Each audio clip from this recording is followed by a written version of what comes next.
ఛాయాం సృజనిగళితం యావలాత్కృత్య భుంక్తే గోదా తస్యై నమ ఇదమిదం భూయ ఏవాస్తు భూయః. శ్రీరంగసింహగిరిదేశిక పాదసేవా ప్రాప్తాఖిల ద్రవిడ వేద రహస్య జాతం శ్రీ గౌతమాన్వయజమాశ్రిత భాగధేయం గోపాలదేశికమహం శరణం ప్రపద్యే. ప్రియ భగవద్బంధులారా, ఈవేళ శ్రీకృష్ణుడిని నిద్రలేపేటప్పుడు మనమ్మ నందుడిని ఇంకొక రకంగా కూడా కీర్తిస్తున్నది. ఏం కీర్తిస్తున్నది, ఎలా కీర్తిస్తున్నది అని అంటే,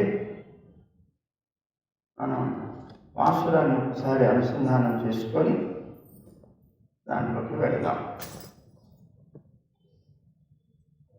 ఇది మామూలుగా చూస్తే చాలా విశేషమైనటువంటి విలక్షణమైనటువంటి పాసురం. చూద్దాం. ఏత్తక్కళంగ ఎదిర్ పొంగి మీదళిప్ప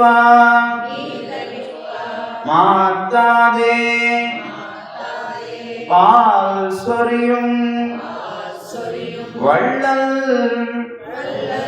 பெரும் பசுக்கள்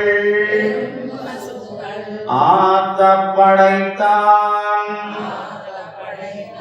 மகனே அறிவுராய் ஊத்தமுடையாய் தெரியாய் உலகினில் தோத்தமாய் நின்ற சுடரே துயிலெழாய் மாத்தார் உனக்கு வழி தொலைந்து உன் வாசற்கண் ஆத்தாது வந்து ఉన్నడి పడియుమా పోలే ఓతియాం వందో ఉగజందు ఏనో రెంబావాయ్ అంటున్నారు. ఇక్కడ ஏத்தக்களங்கள் எதிர் பொங்கி மீதளிப்ப மாத்தாதே பால் சொரியும் வள்ளல் பெரும் పశుக்கள். ఈ భాషల్లో ఉన్నటువంటి విలక్షణత ఏమిటి అంటే, ఇందులో ఉండేటువంటి పూర్వార్థం అంటే 3 పాదాల్లో సదాచార్య సత్శిష్యులైనటువంటి వారి యొక్క లక్షణాన్ని చెప్పారు. ఆ తర్వాత 2 పాదాల్లో అంటే ఆచార్యుడికి విధేయుడై ఉండేటువంటి పరమపురుషుడి యొక్క పరత్వాన్ని గురించి చెప్పారు.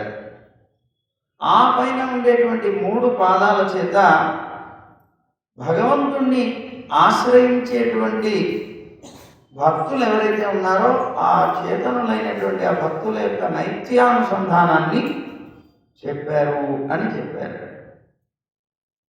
అంటే ఇక్కడ ఆచార్య శిష్య లక్షణాలు, అలాగే పరమాత్మ యొక్క పరత్వం, దీంతో పాటుగా నైత్యానుసంధానం, భక్తులైనటువంటి వారి యొక్క నైత్యానుసంధానం కూడా చెప్పబడ్డాయి. సరే, ఇందులో మొట్టమొదటి ఏమన్నారు, ఏత్తక్களங்கள் ఎదిరి పొంగి మీదళిప్ప అన్నారు. 3 పాదాల్లో సదాచార్య సత్శిష్య లక్షణాలు అన్నారు. ఏత్తక్களங்கள் ఎదిరి పొంగి మీదళిప్ప ఇప్పుడు ఒక పశువులు ఉన్నాయట నందగోపుడికి. ఆ ఉన్నటువంటి ఆ పశు సంపద ఏదైతే ఉన్నదో ఆ పశు సంపద దగ్గర, పశువుల దగ్గర ఎంత పాత్ర పెడితే అంత పాత్రని కూడాను నింపగలిగేటువంటి అద్భుతమైన పాలు ఇచ్చేటువంటి పశువులట అవి. ఏత్తక్కళంగల్ పోనీ ఇచ్చేటువంటివి కూడా అందులో ఏదో ఊరికే నింపడమైనా అది పొంగి పొరలేలాగా ఇవ్వగలిగినవిట. అంటే ఆ పాలు కూడా ఆ కుండల్ని పొంగి పొరలిపోయి అలా పారుతూ ఉండేటువంటి రీతిలో అన్నమాట. మాతాదే పాల్సరియం అంటే విడుపు లేకుండా పాలని అలాగే ధారగా కారుస్తూ ఉండేటువంటి వళ్ళల్ పెరుం పశువులు. వళ్ళల్ అంటే సమర్థవంతమైనటువంటివి, చాలా ఉదారమైనటువంటివి, చాలా పెద్ద ఎక్కువ సంఖ్యలో ఉన్నటువంటి పశువులు కలిగినటువంటి వాడా అని ఆ నందగోపుడి యొక్క కీర్తనం చేస్తూ అతనికి నువ్వు కుమారుడైనటువంటి ఓ కృష్ణుడా నిద్రలే అని అంటున్నారు. అయితే నందగోపుణ్ణి ఆయన యొక్క ఆర్జించినటువంటి ఆయన యొక్క ఐశ్వర్యాన్ని గురించి ఈ పాసురంలో వర్ణిస్తున్నారని అన్నారు. నందగోపుడి విషయంలో చాలా చోట్ల ఆయన్ని వర్ణించారు, చాలా గొప్పగా కీర్తించారు. ఎక్కడండి అంటే మొట్టమొదటి పాసురంలోకి వచ్చినప్పుడు పూర్వేల్ కొడుందొడిలన్ అన్నారు. అంటే క్రూరమైనటువంటి బల్లాన్ని పట్టుకున్నటువంటి వాడు అన్నారు. ఈ బల్లం పట్టుకున్నటువంటి అతన్ని శౌర్యం, విజయం మొదలైనటువంటి వాటిని సూచించేటువంటిదిగా, అంటే మంచి శౌర్యం కలవాడు, మంచి విజయ పథంలో నడిచిపోయేటువంటి వ్యక్తిగా ఆయన కీర్తించినటువంటి వాళ్ళు అయ్యారు మొదటి పాసురంలో. అలాగే 17వ పాసురంలోకి వచ్చేటప్పటికి అంబరమే తన్నీరే సోరే అరం చెయ్యం అని చెప్పి ఆయన యొక్క ధార్మికత్వాన్ని గురించి చెప్పారు. దాతృత్వాన్ని ఎంత గొప్పగా దానం చేసేటువంటి తత్వమో అన్నట్లుగా ఆయన యొక్క ధార్మికత్వాన్ని గురించి పొగిడారు. ఇక 18వ పాసురంలోకి వచ్చినప్పుడు ముందు మదగళిత్త నోడాద తోల్వళియన్ అని ఆయన యొక్క మంచి భుజబలాన్ని గురించి కీర్తించారు. ఈ పాసురంలోకి వచ్చేటప్పటికి వళ్ళల్ పెరుం పశుక్కల్ ఆత్తపడైతాన్ అని అన్నారు. అంటే చాలా పెద్ద గొప్పగా పాలించేటువంటి ఉదారమైనటువంటి గోవులు చాలా ఉన్నవాడా అన్నారు. ఆ రోజుల్లో గోవులు అధికంగా ఉన్నవాడే ఐశ్వర్యవంతుడు. ఎన్ని గోవులు ఉంటే అంత రాజులు కూడా ఆ గోవుల్ని బట్టి ఐశ్వర్యవంతులుగా చెప్పబడేటువంటి వారు. కనుక ఇదిగో నందుడు కూడా రేపల్లకి రాజు దీనికి అనంతమైనటువంటి గోవులు ఉన్నట్లుగా మన అమ్మ చెప్తోందన్నమాట. అంటే ఆయన యొక్క ఐశ్వర్యాన్ని గురించి వర్ణిస్తున్నది అని అర్థం అన్నమాట. సరే, ఈ ఉన్నటువంటి ఐశ్వర్యం కూడా ఎలా ఉన్నదిట అంటే మంచి ఉదారంగా ఆ పశువులు అందరికీ కూడాను అంటే ఏ పాత్ర పెడితే ఆ పాత్ర నిండిపోయేలాగా అన్నమాట, చాలా పొంగి పొరలేలాగా మళ్ళీ అలాంటి పాలనిచ్చేటువంటిది అని అన్నారు. సరే, ఇందులో ఉదారులు అనేటువంటి దానికి వచ్చేటప్పటికే భగవంతుడు ధర్మ అర్థ కామ మోక్షాలు మనం ఇంతకుముందు ఒకసారి చెప్పుకున్నాం.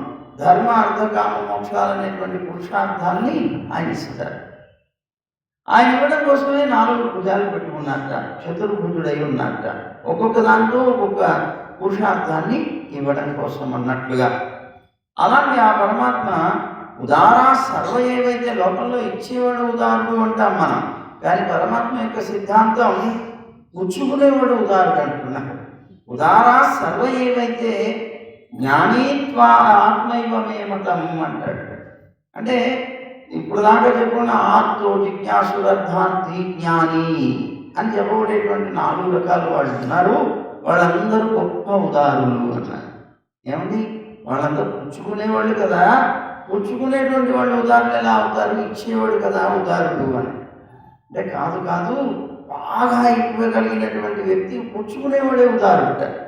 ఎందుకు? ఇవ్వగలిగిన శక్తి తన దగ్గర ఉంది, కానీ పుచ్చుకునేటువంటి వాడు దొరకడం లేదు. అలాంటప్పుడు ఎవడైనా ఒక్కడు దొరికితే చాలు, అబ్బా ఎంతో ఆనందంతో వాడికి కడుపు నిండుగా పెట్టి పంపించేస్తారు. అది అలా అన్నమాట. అందుకని ఈయన ఉద్దేశంలో కూడా వాళ్ళు ఉదారులు అని చెప్తున్నారట. సరే, బాగానే ఉందండి. అలాంటి వళ్ళల్ పెరుం పశుక్கள், మరి ఆయనకి అలాంటి ఔదార్యం ఉంది. లోకంలో ఎవడైనా వచ్చి 2 చేతులు ఎత్తి నమస్కరిస్తే అమ్మకి ఇంకా ఉన్నదట ఐశ్వర్యం అక్షరగతిం పరమం పదం వా కస్మైచిత్ అంజలిభరం వహతే విదీర్య తస్మై నాకు ఇవ్వను అనేటువంటిది లేకుండా అన్నమాట. అస్మైన కించిదుచితం కృతమిత్యదాం వా త్వం లజ్జసే కథయ కోయముదానభావ అంటారు. అంటే ఏమిట, ఎవరైనా వచ్చి భక్తులు అమ్మ దగ్గరికి వెళ్ళి అమ్మా అని 2 చేతులు ఎత్తి నమస్కరిస్తే చాలు. అన్నానికి ఏం కావాలి? మనకు ఐశ్వర్యం కావాలి. ఆ ఐశ్వర్యం కూడా ఈ లోకంలో ఉండేటువంటి ఐశ్వర్యం, మహారాజులు చక్రవర్తులు సామ్రాట్టులయ్యి గొప్పగా అనుభవించేటువంటి ఐశ్వర్యం, అది కావాలి. సరే, అది చేసిన తర్వాత అదిగో స్వర్గం కావాలి, మోక్షం కావాలి. ఏది అడిగితే అది ఉదారంగా ఇవ్వగలిగినటువంటి అమ్మ లాగా ఇక్కడ ఉండేటువంటి పశువులు కూడా, స్వామి కూడా 4 భుజాలు పెట్టుకొని 4 పురుషార్థాలని కూడాను విరివిగా దానం చేస్తున్నట్టుగా ఆయన దగ్గర ఉండేటువంటి పశువులు కూడా చాలా విపరీతంగా పాలన ఇవ్వగలిగేటువంటివి అయి ఉన్నాయిట. ఔదార్యం చేత గొప్పవిట అవి. అందుకనే పెరుం పశుక్కళ్ళు అన్నారు, వళ్ళల్ పెరుం పశుక్కళ్ళు అన్నారు. అంటే ఔదార్యం కలిగినటువంటి గొప్పవైనటువంటి పశువులు. ఎందుకు ఆ గొప్పతనం వచ్చింది? ఔదార్యం కలవాడు ఎప్పుడు కూడా లోకంలో కీర్తింపబడతాడు కదా. మరి ఉదారమైనటువంటి వ్యక్తి ఎప్పుడు కీర్తింపబడతాడు. పిసినారైనటువంటి వాడు ఎప్పుడు కీర్తింపబడతాడు, అందరి చేత చీకారం పొందుతాడు. అదిగో అలాగా ఇక్కడ ఉండేటువంటి వీళ్ళందరూ కూడా ఆ పశువులన్నీ కూడా అలా ఉన్నాయని చెప్తూ పెరుం పశుక్కళ్ ఆత్త పడైతాన్ అంటే సమృద్ధిగా సంపాదించినటువంటి నందగోపుడి యొక్క అన్నారు. పశువులన్నింటినీ ముందు మనం కొద్దిగా క్లుప్తంగా చెప్పుకుంటున్న తర్వాత విశేషార్థం చూద్దాం. ఇప్పుడు ఆత్త పడైతాన్ అన్నారు, సమృద్ధిగా సంపాదించినటువంటి నందగోపుడి యొక్క ఈ పశువుల్ని సమృద్ధిగా సంపాదించాట. అలా సంపాదించినటువంటి నందరు ఎలా అండి? ఆ ఉన్నటువంటి సమృద్ధి ఎలాగండి అంటే ఒక్కొక్కటిగా ఒక్కొక్క జాతిగా కూడా అనేకాలుగా ఉన్నాయట. అవన్నీ ఎలా ఉన్నాయట అంటే సంఖ్యాతం నైవ శక్యంతే గుణా దోషాశ్చ సాంగిన ఆనంత్యాత్ ప్రథమో రాశి అభావాదేవ పశ్చిమ. భగవంతుడి యొక్క గుణాలు దోషాలు 2 లెక్క పెట్టలేంట మనం. గుణాలు దోషాలు 2 లెక్క పెట్టలేమన్నారు. ఎందుకండి అంటే గుణాలేమో అనంతంగా ఉండడం చేత లెక్క పెట్టలేము, దోషాలేమో అభావం చేత అంటే ఏమీ లేకపోవడం చేత లెక్క పెట్టలేము. గుణాలు అనంతంగా ఉండటం చేత లెక్క పెట్టలేం, దోషాలు ఏమీ లేకపోవడం చేత లెక్క పెట్టలేం. గురువు గారు ఒక ఆయన శిష్యుడికి పాఠం చెప్తున్నారు. ఆ చెప్తూ భగవంతుడు అనంతమైనటువంటి గుణాలు కలవాడు చెప్తుంటే శిష్యుడు టపక్కన లేచాడు. లేచి ఏంటండి గురువుగారు, భగవంతుడు ఒకటే నా గుణాలు కలిగినటువంటి వాడు, నేను ఉన్నాను అలా. అదే తప్పు, చాలా తప్పు. అలా అనకూడదు, భగవంతుడు సమానం మనం కాలేం, నువ్వు అలా అనకూడదు నాన్న అన్నట్ట గురువు. లేదండి నేను నిజమే చెప్తున్నాను, నాకు కూడా ఆనందమైనటువంటి గుణాలు ఉన్నాయి. ఒరే తప్పు అంటున్నాను. కాదండి నిజమే చెప్తున్నాను నేను. ఏమిట్రా నీ ఉద్దేశంలో అంటే వెంటనే అన్నట్ట, భగవంతుడికి కళ్యాణ గుణాలు అనంతంగా ఉన్నాయి, నా దగ్గర చెడ్డ గుణాలు అనంతంగా ఉన్నాయండి.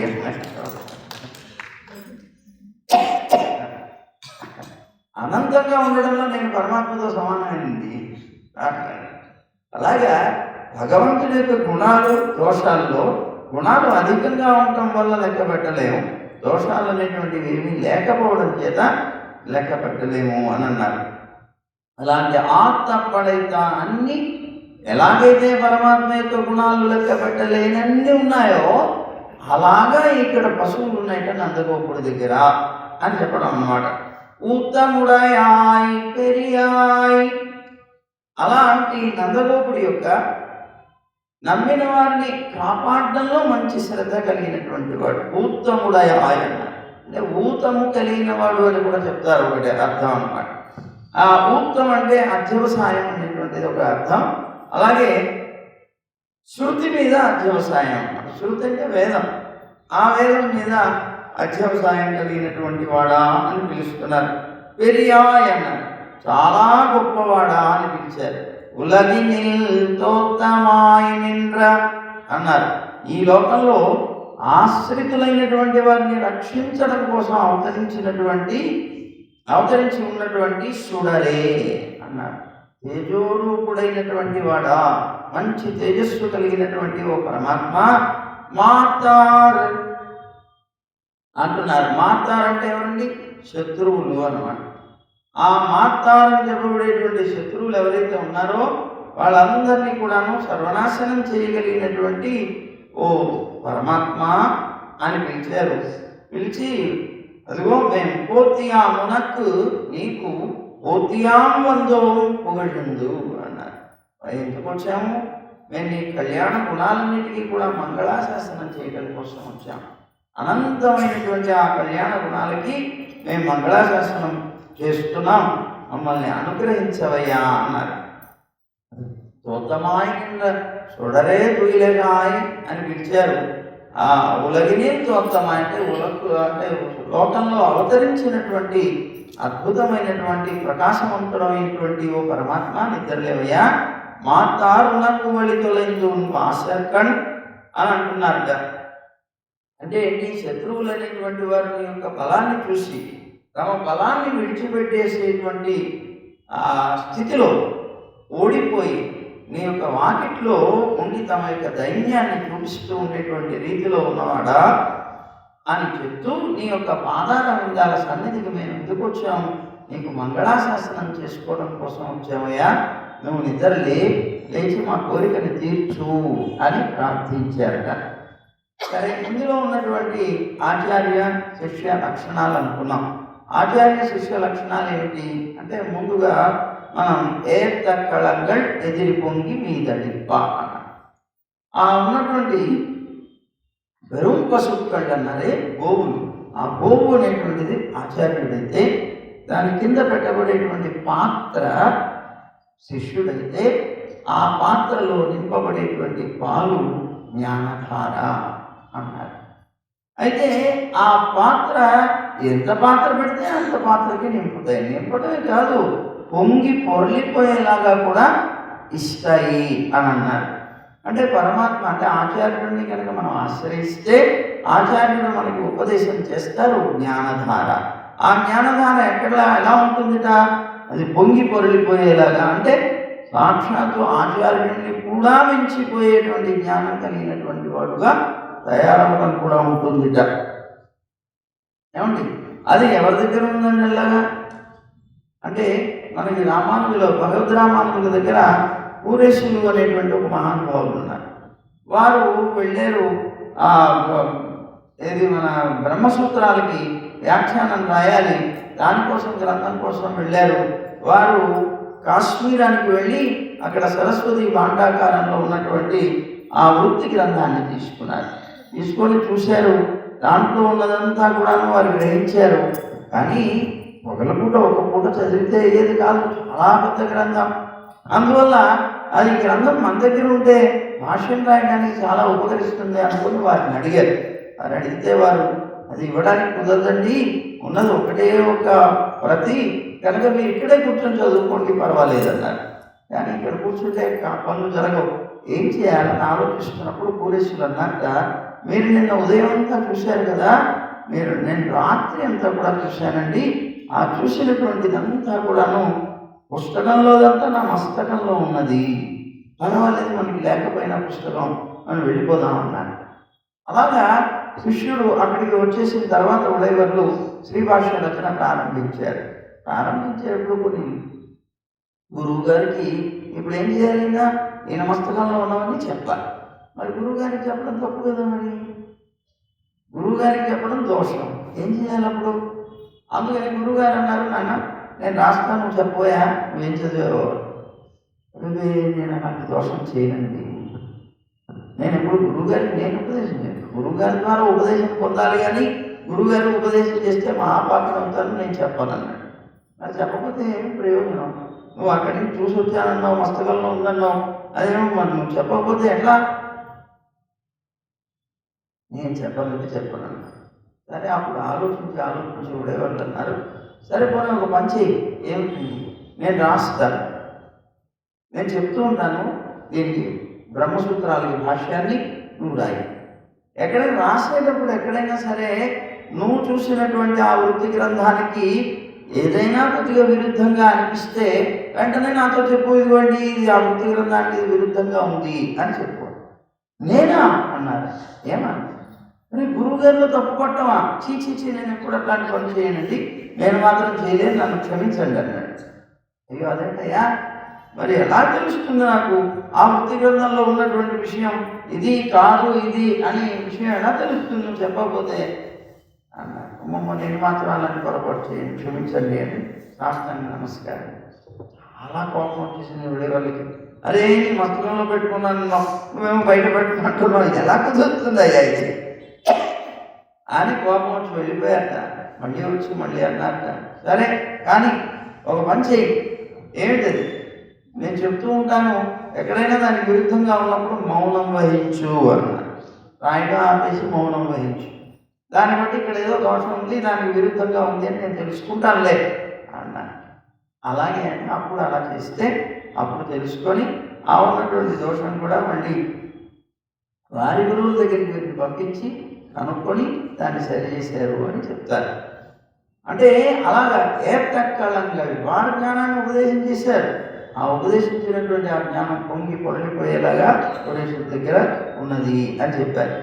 సరే మొత్తం మీద ఇలాగా సదాచార్య అంటే గోవు, సత్శిష్యులు అంటే కుండ పాత్ర, అదిగో ఆ పాత్రకి వారు అనుగ్రహించేటువంటి జ్ఞానధార వంగి పొరలిపోయేంతగా. అయితే మరి సదాచార్యులు వారి యొక్క లక్షణాలు మనకి శాస్త్రం చెప్తుంది కదా. అద్వైతారకోపనిషత్తు అనేటువంటి ఉపనిషత్తు చెప్తుంది, భగవద్ దర్శనం సదాచార్య మూలం అని. భగవంతుని దర్శనం చేసుకోవాలి అంటే సదాచార్యుల వల్లనే సాధ్యమవుతుంది. ఆచార్యులు కనుక లేకపోతే మనకి భగవంతుడి యొక్క దర్శనం కాదు, భగవంతుడి యొక్క అనుగ్రహం కూడా మనం పొందలేమంటారు. ఏమండి, మనకి సింహాచలం విన్నారు కదండి. సింహాచలంలో కృష్ణమాచార్య స్వామి అని పూర్వం రామానుజుల వారి కాలంలో ఉండేవారు. ఆయన చాలా అద్భుతంగా గానం చేసేవారు. పెరుమాళ్ళ ఎదురుగా రోజు కూడా వెళ్ళి గానం చేస్తూ ఉంటే ఆ నరసింహస్వామి వచ్చి నాట్యం చేసేవారు. ఈయన గానం అంత పరవశించిపోయేవారు. అంత బాగా గానం చేస్తుంటే ఆయన వచ్చి నాట్యం చేస్తూ ఉండేవారట. ప్రతిరోజు అలా జరుగుతూ ఉండేది. ఒకసారి భగవద్ రామానుజులు అటువైపుకి యాత్రగా వెళుతూ సింహాచలానికి వెళ్ళారు. సింహాచలానికి వెళ్ళిన తర్వాత పెద్దలు ఎప్పుడైనా సరే ఎక్కడికైనా వెళితే ఆ ఊళ్ళో ఉండేటువంటి వింతలు విశేషాలు, పెద్దలు ఎవరున్నారు ఏంటి ఇవన్నీ కూడాను వాకప్ చేసేవారు. అలాగే ఉడయవర్లు రామానుజులు కూడా వాకప్ చేశారు. చేస్తే ఇక్కడ మహానుభావులు కృష్ణమాచార్య స్వామి అని ఒకరు ఉన్నారండి. అబ్బో, ఆయన రోజు గానం చేస్తే భగవంతుడే వచ్చి స్వయంగా ఆడతాడండి, నాట్యం చేస్తాడండి, అలాంటి మహానుభావులు ఉన్నారు. నిజమా?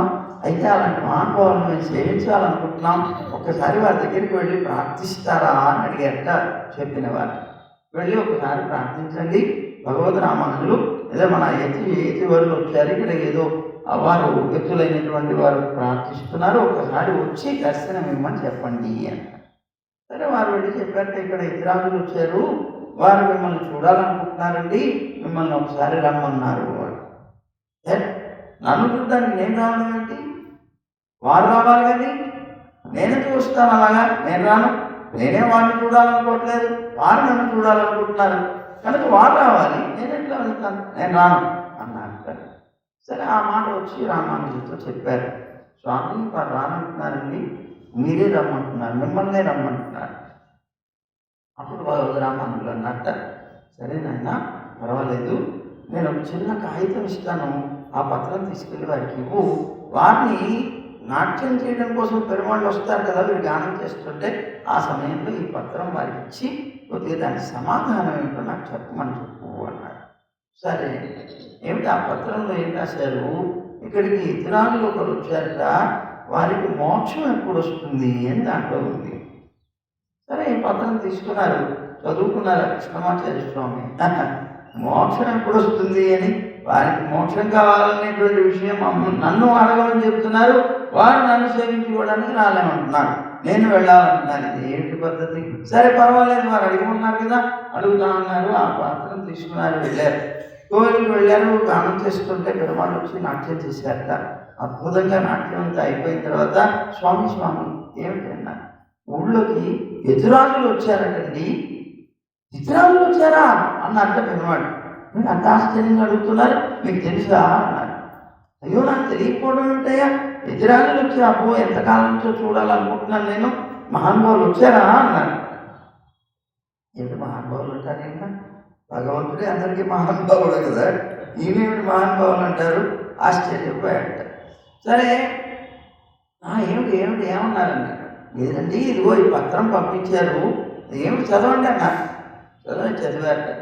ఎదురాజులకి మోక్షం ఎప్పుడు అని అడిగారు. మోక్షం ఆయనగా? ఆయనే మనకి, నీకు నాకు మోక్షం ఇచ్చేవాడు ఆయననయ్యా, నేను ఆయనకి మోక్షం ఇవ్వడం ఏంటన్నారు.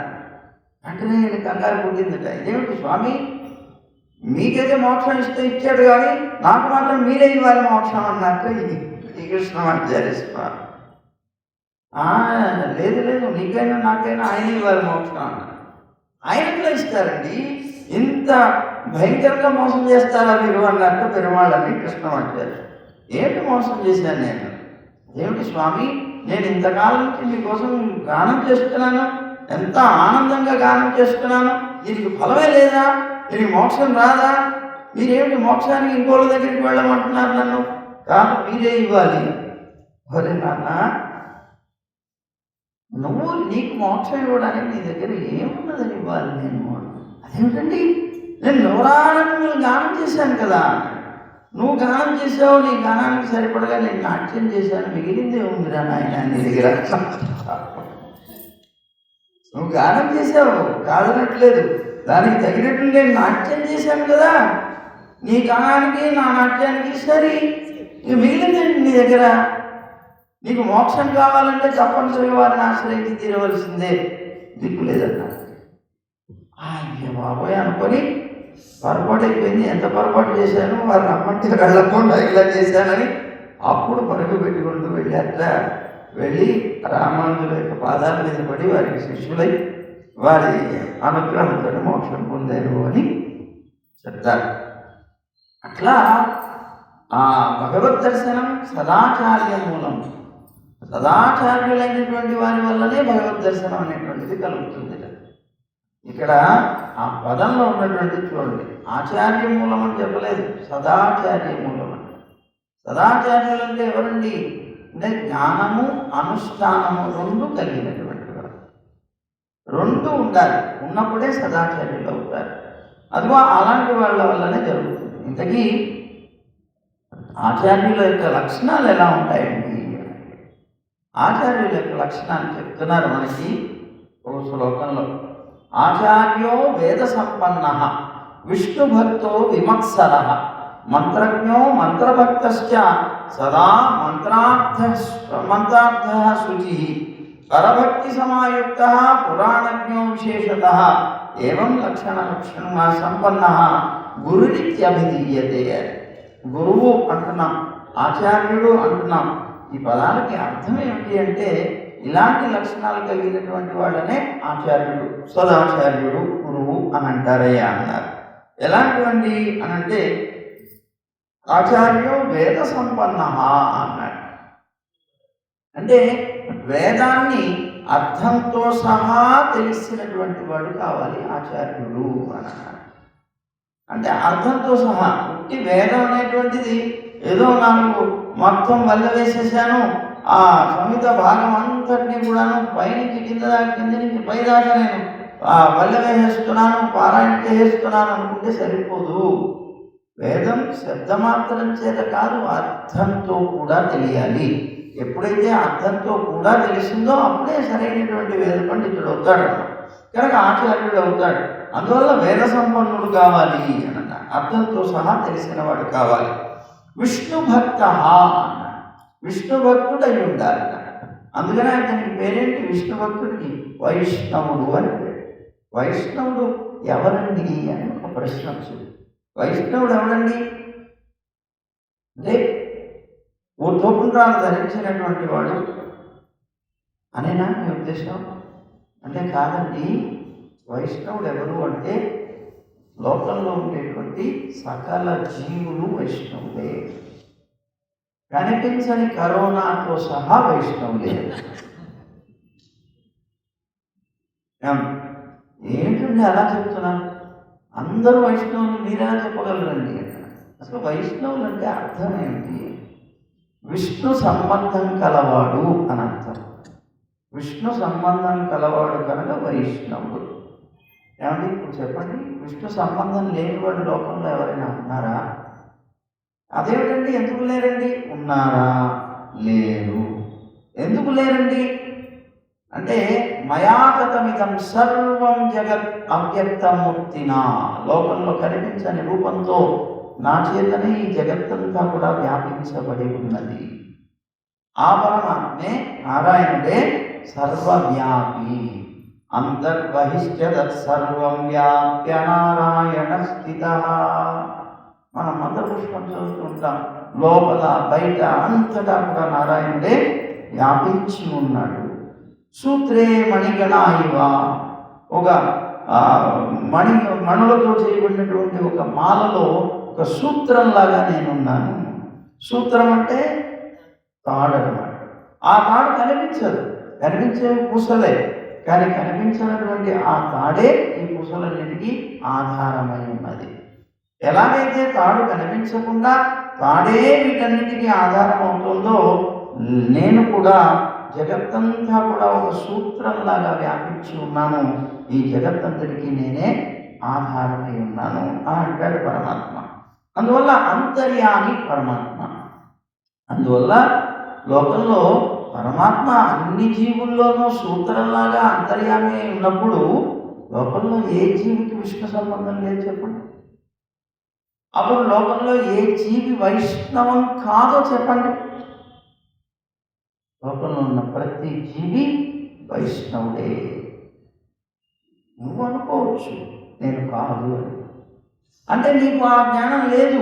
అంతా నాలో వ్యాపించింది నారాయణుడే కనుక నేను విష్ణు సంబంధం కలవాడిని అని నీ భావన కాకపోవచ్చు. లోకంలో అనేక రకాలుగా ఉన్నటువంటి అనేక మందికి నేను దాసుని అనేటువంటి భావంతో కొన్ని పేర్లు పెట్టుకొని లోకంలో తిరగవచ్చు. కానీ లోకంలో ఉండేటువంటి ప్రతి జీవి కూడా వైష్ణవమే, సందేహం లేదు. అయితే ఈ లోకంలో ఉండే ఇప్పుడు చెప్పుకునేటువంటి ఆచార్య లక్షణాల్లో ఆచార్యుడు ఎలాంటి వాడు కావాలట? విష్ణు భక్తుడై ఉంటాడు. అంటే తన స్వరూపం తెలిసిన వాడై ఉంటాడు. నాలో పరమాత్మ నారాయణుడే వ్యాపించి ఉన్నాడు, నేను ఆ నారాయణుడికి దాసుని అనేటువంటి జ్ఞానం కలిగినటువంటి వాడయ్యాడు. అవి విష్ణువుని ఆశ్రయించగలవాడు. అసలు ఆయన పేరే విష్ణు అండి. విష్ణు అంటే అర్థం ఏంటి?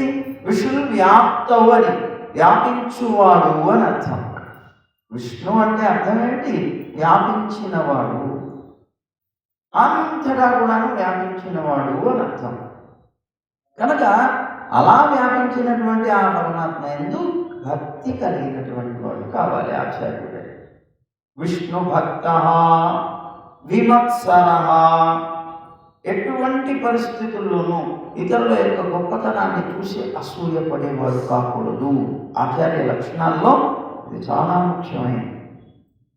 ఇతరుల యొక్క గొప్పతనాన్ని చూసి వాళ్ళు ఎదిగిపోతున్నటువంటి స్థితిని చూసి అసూయ ఎప్పుడు కూడా పడకూడదు. విమత్సర. అలాగే మంత్రజ్ఞ, భగవంతుని యొక్క మంత్రాన్ని గురించి తెలిసిన వాడై ఉండాలి. మంత్రం, మంత్రార్థం కూడా. మంత్రజ్ఞ, మంత్రాన్ని బాగా తెలిసినటువంటి వాడై ఉండాలి. మంత్రభక్త, భక్తశ్చ అన్నారు. అంటే మంత్రభక్తుడు కూడా కావాలి. ఆ మంత్రమందు మంచి ఆదరణ, గౌరవం కలిగినటువంటి వాడై ఉంటాడు. మంత్రం అంటే అర్థం ఏంటండి? మంత్రం అంటే మననాత్ త్రాయతే ఇది మంత్ర. ఎవరైతే ఆ శబ్దాన్ని మననం చేస్తారో ఆ మననం చేసేటువంటి వాడిని రక్షించేటువంటి శబ్దం కనుక దానికి మంత్రము అని పేరు అన్నమాట. కనుక మంత్రజ్ఞ, మంత్రం తెలిసిన వాడై ఉండాలి. ఏ శబ్దాన్ని మనం మననం చేస్తే అది మనల్ని రక్షిస్తుందో అలాంటి శబ్దాన్ని మంత్రం అంటారు. ఆ మంత్రం తెలిసిన వాడై ఉండాలి. అలాగే మంత్రభక్త అన్నారు. మంత్రభక్త అంటే ఏంటి? దాన్ని ప్రసాదించినటువంటి ఆచార్యులు ఎవరైతే ఉన్నారో ఆచార్యుల ద్వారా వచ్చినటువంటి ఆ మంత్రం మీద అత్యంతమైనటువంటి గౌరవం కలిగి ఉండాలి. సదా మంత్రార్థ, ఎప్పుడు కూడాను దాని యొక్క అర్థాన్ని స్మరిస్తూ ఉండేటువంటి వాడు కావాలి. ఆ మంత్రం యొక్క అర్థాన్ని నిరంతరం మనస్సులో భావిస్తూ ఉండాలి. శుచి అని అన్నారు. అంటే ఎప్పుడైతే అలా భావిస్తూ ఉన్నాడో ఆటోమేటిక్గా ఏమవుతుంది? అతనికి ఉండేటువంటి పాపాలన్నీ నశించిపోతాయి. ఎప్పుడైతే పాపాలు నశించిపోయాయో అప్పుడే కదా శుచి. శుచి అంటే ఏమిటి? పవిత్రమంగా. శరీరానికి స్నానం చేస్తే పవిత్రం. మరి మనస్సుకి, మనస్సు ఎప్పుడు పవిత్రం అవ్వాలి? మనసులో చాలా చెత్త ఉన్నది, చాలా అంటే చాలా చెత్త ఉన్నది. అది ఒక్కసారి పోయేది కాదు. ఇప్పుడు ఒక 6 నెలలు మీరు ఇల్లు మూసేసేప్పటికీ నిండారనుకోండి, ఆ మెరుగే వచ్చారనుకోండి, ఆ ఇల్లంతా ఇంత ఎత్తున దుమ్ము కొట్టుకుపోదు. ఏమంటే ఆ దుమ్ము కూడా ఏమవుతుంది? కొద్ది గొప్ప వర్షాలు పడి ఆ వర్షాలని లోపలికి వచ్చి ఆ నీళ్లు పడి అదంతా అంటిపోయి మీరు మామూలుగా చీపురు పెట్టి చిమ్మితే పోయేటువంటిది కాకుండా అయిపోతుంది. అలాంటప్పుడు ఏం చేయాలి? చాలా పవర్ఫుల్ లోషన్స్ వేసి దాన్ని పోగొట్టాలి. అలాగా మనకి ఎన్నో జన్మల నుంచి పేరుకుపోయినటువంటి చెత్త మన మనస్సులో ఉంది, బాగా పేరుకుపోయింది. అది మామూలు వాటికి నీళ్లు పోస్తే పోయేది కాదు, చీపురు పెట్టి చిమ్మితే పోయేది కాదు. ఈ ఉన్నటువంటి దానికి పవర్ఫుల్ లోషన్. ఏమిటండి ఆ పవర్ఫుల్ లోషన్? పరమాత్మ నారాయణ యొక్క శబ్దం తప్ప ఇంకో పవర్ఫుల్ లోషన్ లేదు. అది వేస్తే తప్ప.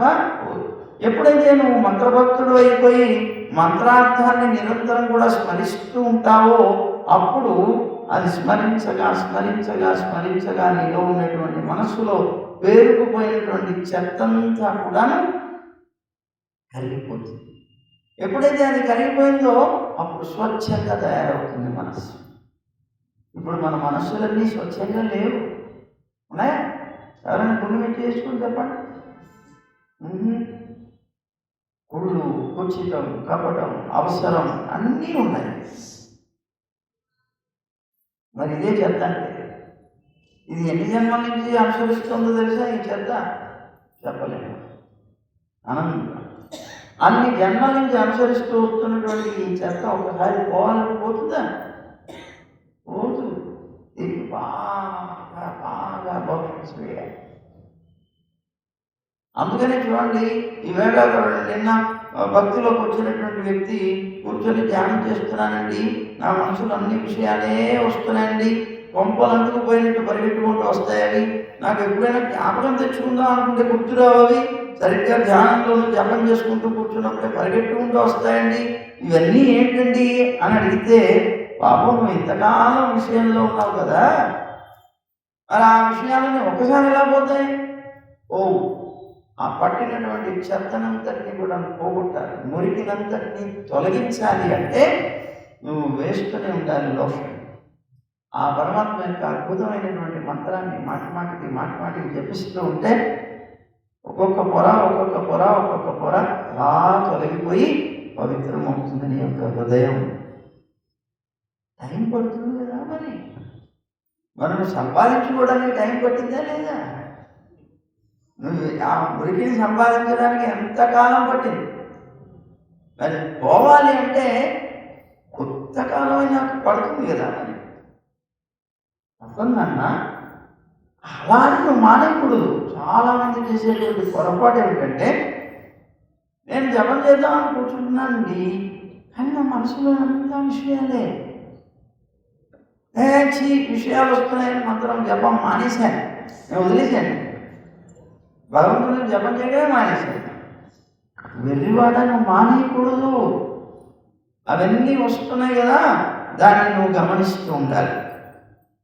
ఈవేళ జపం చేసుకుంటున్నాను, ఎన్ని వస్తున్నాయి నా హృదయంలో, ఎన్ని విషయాలు వస్తున్నాయి, చాలా వస్తున్నాయి, గుంపులు గుంపులుగా వస్తున్నాయి. అలా మూగుతున్నటువంటి వీటన్నిటిని నువ్వు ముందులో గమనించి మర్నాడు ఆ మర్నాడు అలాగా జపం చేస్తూ చేస్తూ చేస్తూ చేస్తూ ఉండగా వాటి యొక్క సంఖ్య తగ్గిపోతూ ఉంటుంది. అది గమనించాలి. ఎందుకు తగ్గిపోతుంది? నీ మనసులో ఉండే ఆ చేతనంతటిని తొలగించేస్తుంది ఈ మంత్రం అనేది. కనుక నువ్వు మానకూడదు, చేస్తూ ఉండాలి. వస్తే రాని, వస్తాయి, ఏం పర్వాలేదు.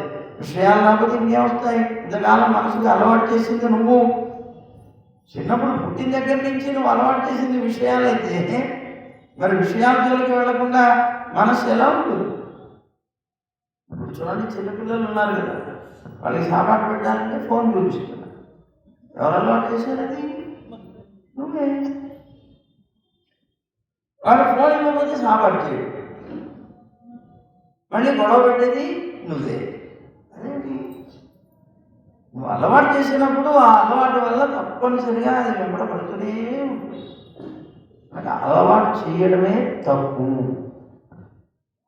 చిన్నప్పటి నుంచి నువ్వు విషయాల్లోనే తిరిగావు, విషయాలే మనసుకు అలవాటు చేసావు, దాంట్లోనే మరిగింది అది. దాన్ని ఇప్పుడు మరల్చాలనుకుంటున్నావు, ఓకే, పర్వాలేదు. భగవంతుని యొక్క మంత్రం చేస్తూ ఉండు. చేయగా అవే తొలగిపోయిన మనసు స్వచ్ఛమై పరమాత్మని మనస్సు అనేటువంటి అర్థంలో ఆనందంగా కనిపిస్తాడు, దర్శనమిస్తాడు. కనుక శుచి, అప్పుడు నీకు శుచిత్వం కలుగుతుంది. ఎన్నిసార్లు స్నానం చేసినా ఉపయోగం లేదు. అదేదో బ్రాహ్మణ గారు చెప్పారు చూడండి, ఎలక తోకని తీసుకెళ్ళి గంగి గోవు పాలతో కడిగినా కూడా నలుపే కానీ తెలుపు రాదు. అలాగే మన మనస్సు కూడా ఉంటుంది. కానీ ఇక్కడ భగవంతుని యొక్క మంత్రం యొక్క శక్తి అలాంటిది అన్నమాట. చేయగా పోతుంది. అది నిజమైనటువంటి శుచి. మనస్సు ఎప్పుడైతే శుచిగా ఉంటుందో అతను శుచిగా ఉన్నవాడితో సమానం. శరీరం మంచి స్క్రబ్బులు రాసినా సరే, దానికి వెళ్ళి మంచి ఏవో సోపులు ఉంటాయి పెద్ద పెద్ద రేట్లతోటి, అలాంటి సోపులు రాసినా సరే శుచి కాదు. నీ మనస్సు శుచి ఎప్పుడైతే అవుతుందో అప్పుడే నువ్వు శుచివంతుడివి. శుచివంతుడు అవ్వాలంటే మనస్సును శుద్ధి చేసుకో. మనస్సు శుద్ధి కావాలి అంటే మంత్రమే దిక్కు, ఇంకొకటి లేదు. ఆ మంత్రం కూడా విష్ణు మంత్రమే, నారాయణ మంత్రమే దిక్కు. చాలా పవర్ఫుల్ అది. అందుకనే నారాయణ శబ్దమాత్రం విముక్త దుఃఖా సుఖినో భవంతి. నారాయణ శబ్దమాత్రం చేతనే ఈ మురికలు తొలగిపోతుందయా, అది చక్కగా స్మరించండి అని చెప్తున్నారు పెద్దలందరూ. అందువల్ల ఆచార్యుడు కూడా ఆ విధమైనటువంటి రీతిలో చేసి, అంటే ఆచార్యులు కాగలగాలి అంటే ముందు ఏం చేయాలి? వాళ్ళ మనసులో ఉండేటువంటి మురికినంతటినీ తొలగించుకొని శుద్ధి అవ్వాలి. అప్పుడే అతను ఇంకొకరికి ఆచార్యుడు అవ్వగలుగుతాడు. ముందు నీలో అంత ఇది పెట్టుకొని నువ్వెలా కాగలుగుతావు? కనుక శుచి అన్నారు. పరభక్తి సమాయుక్త, అందులో పరభక్తి సమాయుక్త, పరమాత్మయందు అత్యంతమైనటువంటి పరుడని చెప్పబడేటువంటి పరమాత్మయందు అత్యంతమైనటువంటి భక్తి కలిగినటువంటి వాడై ఉండాలి. పురాణజ్ఞ, ఆ పరమాత్మ యొక్క అద్భుతమైనటువంటి గుణాలని చేష్టలని అన్నిటినీ కూడా చెప్పేటువంటి పురాణాలు లేదా శాస్త్రాలు, వాటిని ఆచరించడంలో లేదా సాత్వికమైనటువంటి ఆ పురాణాల్లో కూడా మళ్ళీ మనకి ఏం పురాణాలు బాగా తెలియాలి అని అంటే సాత్విక పురాణాలు. ఆ పురాణాలు కూడా వాటి 18 పురాణాలు కదా, అష్టాదశ పురాణాల్లో 6 మాత్రమే సాత్విక పురాణాలు, 6 రాజసిక పురాణాలు, 6 తామసిక పురాణాలు. కనుక సాత్విక పురాణాలని మనం ప్రమాణంగా తీసుకొని ముందుకు వెళ్ళాలి అని అన్నారు. పురాణజ్ఞ, వాటి గురించి బాగా తెలిసినటువంటి వాడు. వాటిలో ఏముంటాయి? పరమాత్మ యొక్క అద్భుతమైనటువంటి గుణాలు, లీలలు అన్నీ కూడాను చెప్పబడి ఉంటాయి. విశేషంగా తెలుసుకోవాలి. ఏవం లక్షణ సంపన్న గురురిత్యభిధీయతే. ఇలాంటి లక్షణాలు కలిగినటువంటి వాడే గురువు అన్నారు. గురువు అంటే అర్థం ఏంటండి అంటే గుశబ్ద స్పందకారత్వాత్ రుశబ్దస్థ నిరోధక అంధకార నిరోధిత్వాత్ గురురిత్యభిధీయతే అంటారు. గు అనేటువంటి శబ్దానికి అర్థం ఏమిట? అంధకారం. రు అంటే దాన్ని నిరోధించడము. అంటే అంధకార నిరోధిత్వాత్, మనలో ఉండేటువంటి అజ్ఞానం అనేటువంటి అంధకారాన్ని నిరోధించడం వల్ల గురువు అయ్యాడు. ఇవాళ లోకంలో ఆ గురువు అనేటువంటి శబ్దాన్ని ఎంత తక్కువ చేసి పారేస్తున్నాను. ఓ రిక్షా తక్కువ వెళ్ళేవాడిని కూడా ఏ గురువు అని పిలుస్తాడు. ఎంత తక్కువ చేస్తున్నారు. అసలు గురువు అనేటువంటి శబ్దం ఎంత పూజనీయమైనటువంటి. అలాంటి అద్భుతమైనటువంటి గురువు కావాలంటే ఈ లక్షణాలన్నీ ఉండాలి అని అన్నారు. ఇదిట ఇప్పుడు గోవులు అన్నాం కదా, ఆ మంచి పెరుం పశుక్కల్ అన్నాం. ఆ ఉన్నటువంటి గోవులన్నీ కూడాను ధారగా పాలిస్తున్నాయి. ఇవాళ అంటే ముందు జ్ఞానం కలగాలి. అంటే అలాంటి జ్ఞానం కలిగినటువంటి ఆచార్యులు జ్ఞానధారని కురిపిస్తున్నారు అన్నారు. ఎలాంటి వాళ్ళకిట? ఏ పాత్ర ఉంటే ఆ పాత్రను నింపుతున్నారు. ఏ పాత్ర పెడితే చిన్నదైనా చిన్నది, పెద్దదైనా పెద్దది, పెద్ద గంగాళాలు పెట్టినా నింపేస్తున్నట్ట పొంగి పొర్లిపోయేలాగా జ్ఞానధారని అందిస్తున్నారు ఆచార్యులు. శిష్యులైనటువంటి వారు అందిపుచ్చుకుంటున్నారు. సముద్రం దగ్గరికి వెళ్ళి మీరు చిన్న పాత్ర తీసుకెళ్ళి నీళ్ళు ఇస్తే తీసుకోవాలంటే ఇస్తుంది. పెద్ద గంగాళం తీసుకెళ్ళినా ఇస్తుంది. పెద్ద ట్యాంక్ తీసుకెళ్ళారనుకోండి దాంట్లోనూ ఇస్తుంది. దాంట్లో కొరత లేదు. మనం తీసుకువెళ్ళే పాత్రలోనే కొరత. అందుకనే చూడండి, 100 మంది విద్యార్థులు ఉంటే గురువు గారు అందరికీ ఒకే రకమైనటువంటి పాఠం చెప్తాడు. కానీ ఫస్ట్ క్లాస్ అందరూ వస్తారా?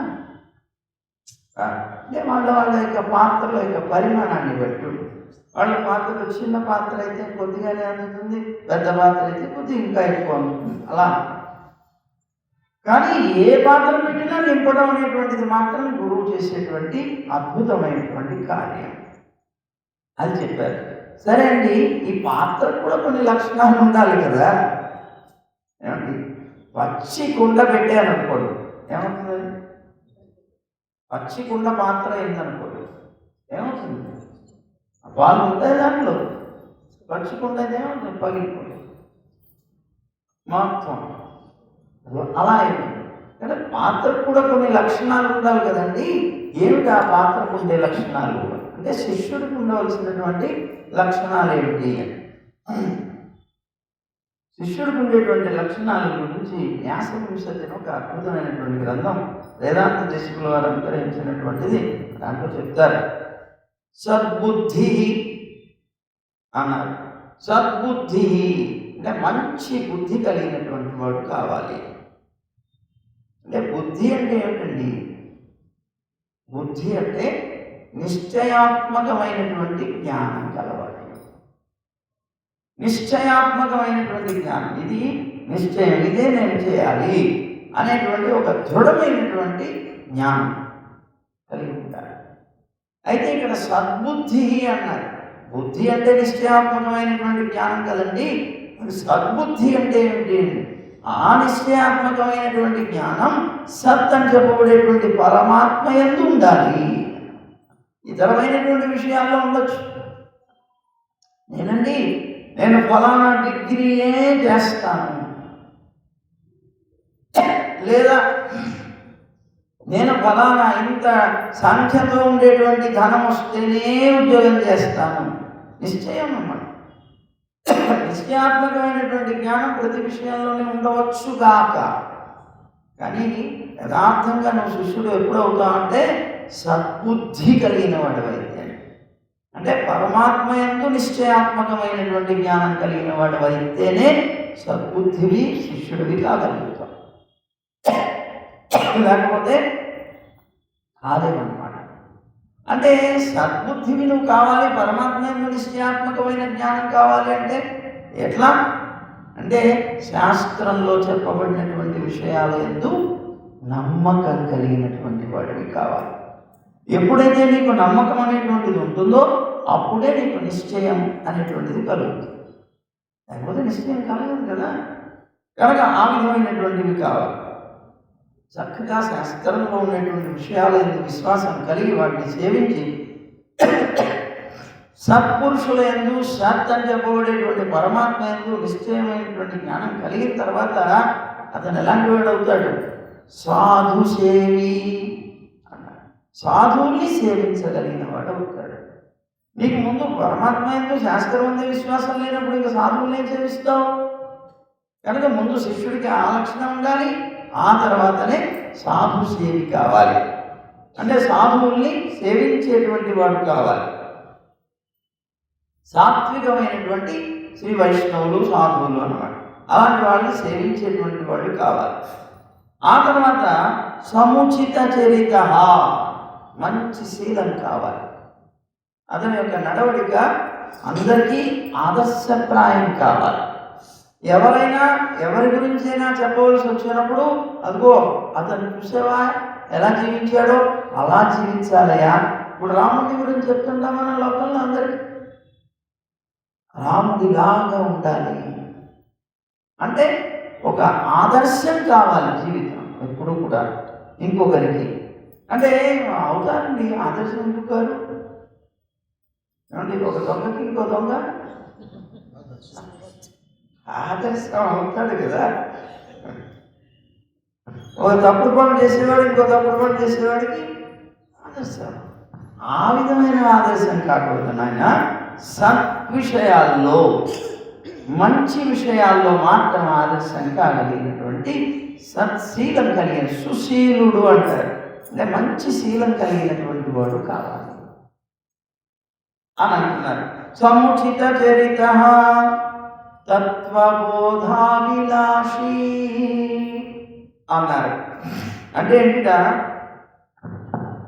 చాలా చక్కగా శిష్య లక్షణాలు ఇలాంటివి ఉంటే గురువుగారు ఆనందించి వారికి ఉపదేశం చేస్తారు. తత్వబోధాభిలాషి, ఎందుకంటే గురువుగారి దగ్గరికి వచ్చింది మనం గురువుని ఎందుకు పొందాము? గురువు అంటే ఎవరు అసలు? మార్గదర్శి. మనం మోక్షం పొందాలి అని అనుకున్నప్పుడు ఆ మోక్ష మార్గాన్ని చూపించేటువంటి వ్యక్తి గురువు అంటే. అండి మార్గదర్శిగా ఒకరిని పొంది మనం వారి మాట వెళ్ళలేదనుకోండి ఉపయోగం ఏముంది? ఆయన చూపించిన మార్గంలో వెళ్ళలేదనుకోండి ప్రయోజనం ఏముంది? కనుక ఆ మార్గదర్శిగా చెప్పబడేటువంటి గురువు ఎవరైతే ఉన్నారో ఆయన ఏదైతే ఉపదేశం చేస్తారో అలాంటి తత్వ విద్యని పొందాలి అనేటువంటి ఒక అభిలాష కలిగి ఉండాలి, కోరిక ఉండాలి. గురుగారు నాకు ఇది చెప్పరండి, అసలు భగవంతుడు ఎవరండి, భగవంతుడి తత్వం, అసలు జీవుడు అనేవాడు ఎవడండి, అది ప్రకృతి ఏమిటండి, దీన్నే చిత్తు అచిత్తు ఈశ్వరుడు అంటారు. తత్వత్రయము అని అంటారు. తత్వత్రయ జ్ఞానం కావాలి. 3 తత్వాలు. త్రయం అంటే 3 తత్వాలంటే జీవుడు, జీవతత్వం, ఈశ్వరతత్వం, ప్రకృతి తత్వం. ఈ 3 తత్వాల జ్ఞానం ఉండాలి. ఎందుకండి అంటే లోకంలో ఉండే ప్రతి వస్తువులో ఈ 3 ఉన్నాయి. ఈ 3 ఉన్నాయి. ఎలా ఉన్నాయండి? ఇప్పుడు మేము ఉన్నాం, ఈ కనిపించేటువంటి శరీరం ప్రకృతి, లోపల ఉన్నటువంటి వాడు జీవుడు, ఆయన లోపల ఉన్నటువంటి అంతర్యామి పరమాత్మ. ఈ శరీర తత్వం తెలుసుకోవాలి ప్రకృతి తత్వంతో, లోపల ఉన్నటువంటి జీవతత్వం తెలుసుకోవాలి, ఆ లోపల ఉండేటువంటి పరమాత్మ యొక్క తత్వాన్ని తెలుసుకోవాలి. ఇదే వేదాంతం అంటే. వేదాంతం అంటే ఏమిటి? వేదాలలో చివరి భాగంలో చెప్పబడినటువంటివి ఉపనిషత్తులు, దాన్నే వేదాంతం అంటారు. అదిగో ఆ వేదాంత విద్య ఎప్పుడైతే మనకి తెలుస్తుందో అప్పుడు ఈ 3 తత్వాలు తెలుస్తాయి. ప్రకృతి ఏమిటో, జీవుడేమిటో, పరమాత్మ. మనకు అవేమి తెలియవు కనుక మనకి తెలిసిందల్లా మన శరీరం అంతే. దీన్నే పోషించుకుంటూ ఉంటాం, దీనికి ఏం కష్టం కాకుండా జాగ్రత్త పడుతూ ఉంటాం, దీన్ని హాయిగా సుఖపెడుతూ ఉంటాం, ఆనందిస్తూ ఉంటాం. మనకి ఇది ఒక్కటే తెలుసు, అదే నుంచి ఇంకేం తెలియదు. బాబు నువ్వు తెలుసుకోవాల్సింది చాలా ఉంది నాన్న. ఈ కనిపించేటువంటి ప్రకృతి తత్వం తెలుసుకో. దీన్ని ఎంతో కష్టపడి ఎన్నో డబ్బులు ఖర్చు పెట్టి పోషిస్తున్నావు. కానీ ఇది ఏదో ఒకనాడు నిన్ను కళ్ళు కప్పి టక్కన వెళ్ళిపోతుంది. ఎంతో కష్టపడుతున్నావు దీనికోసం, దీన్ని పోషించుకోవడం కోసం కష్టాలు పడుతున్నావు, దీన్ని పోషించుకోవడం కోసం ఎంత డబ్బులు ఖర్చు పెడుతున్నావు, దీన్ని అందంగా మలుచుకోవడం కోసం అనేక రకాల బ్యూటీ పార్లర్లకు వెళుతున్నావు. నువ్వు ఎన్ని రకాల షోకులు చేసినా గబ్బు కొట్టే కంపు కొట్టేది ఈ శరీరం. బ్యూటీ పార్లర్కి వెళ్ళి అంత డబ్బు ఖర్చు పెట్టినా బయటికి రాగానే అవుతుంది ఉంటుందా? ఒక రోజు 1 గంట 10 గంటలు తర్వాత నీ జిడ్డు ముఖమే ఎక్కడికి పోదు అది.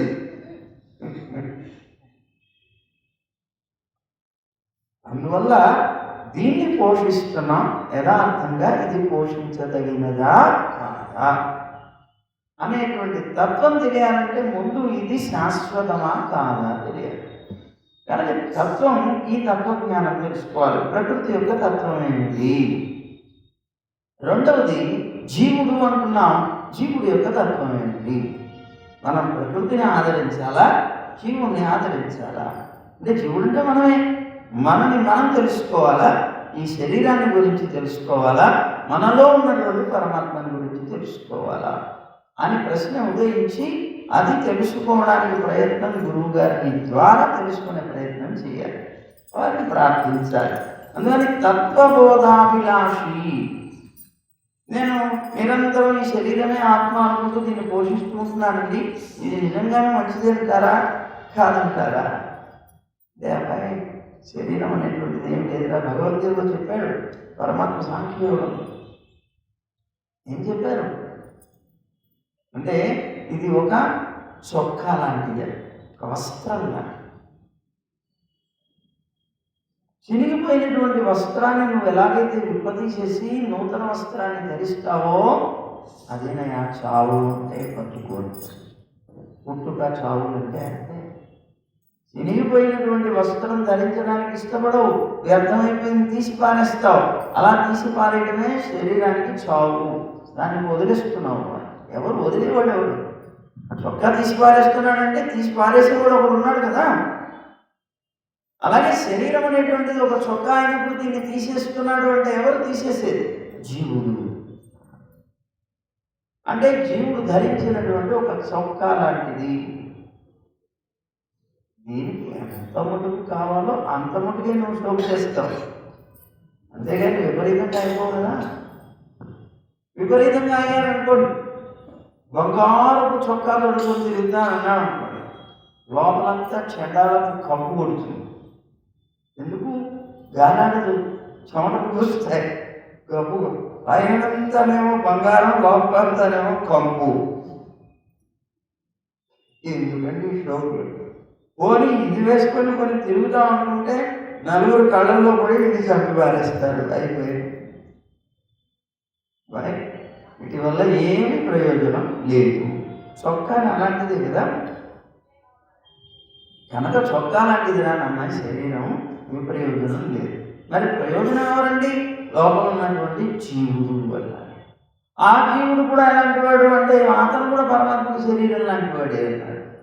కనుక శరీరం లాంటి వాడే కనుక శరీరం మామూలు మనకుండేటువంటి శరీరం కన్నా ప్రకృతి కన్నా గొప్పవాడే.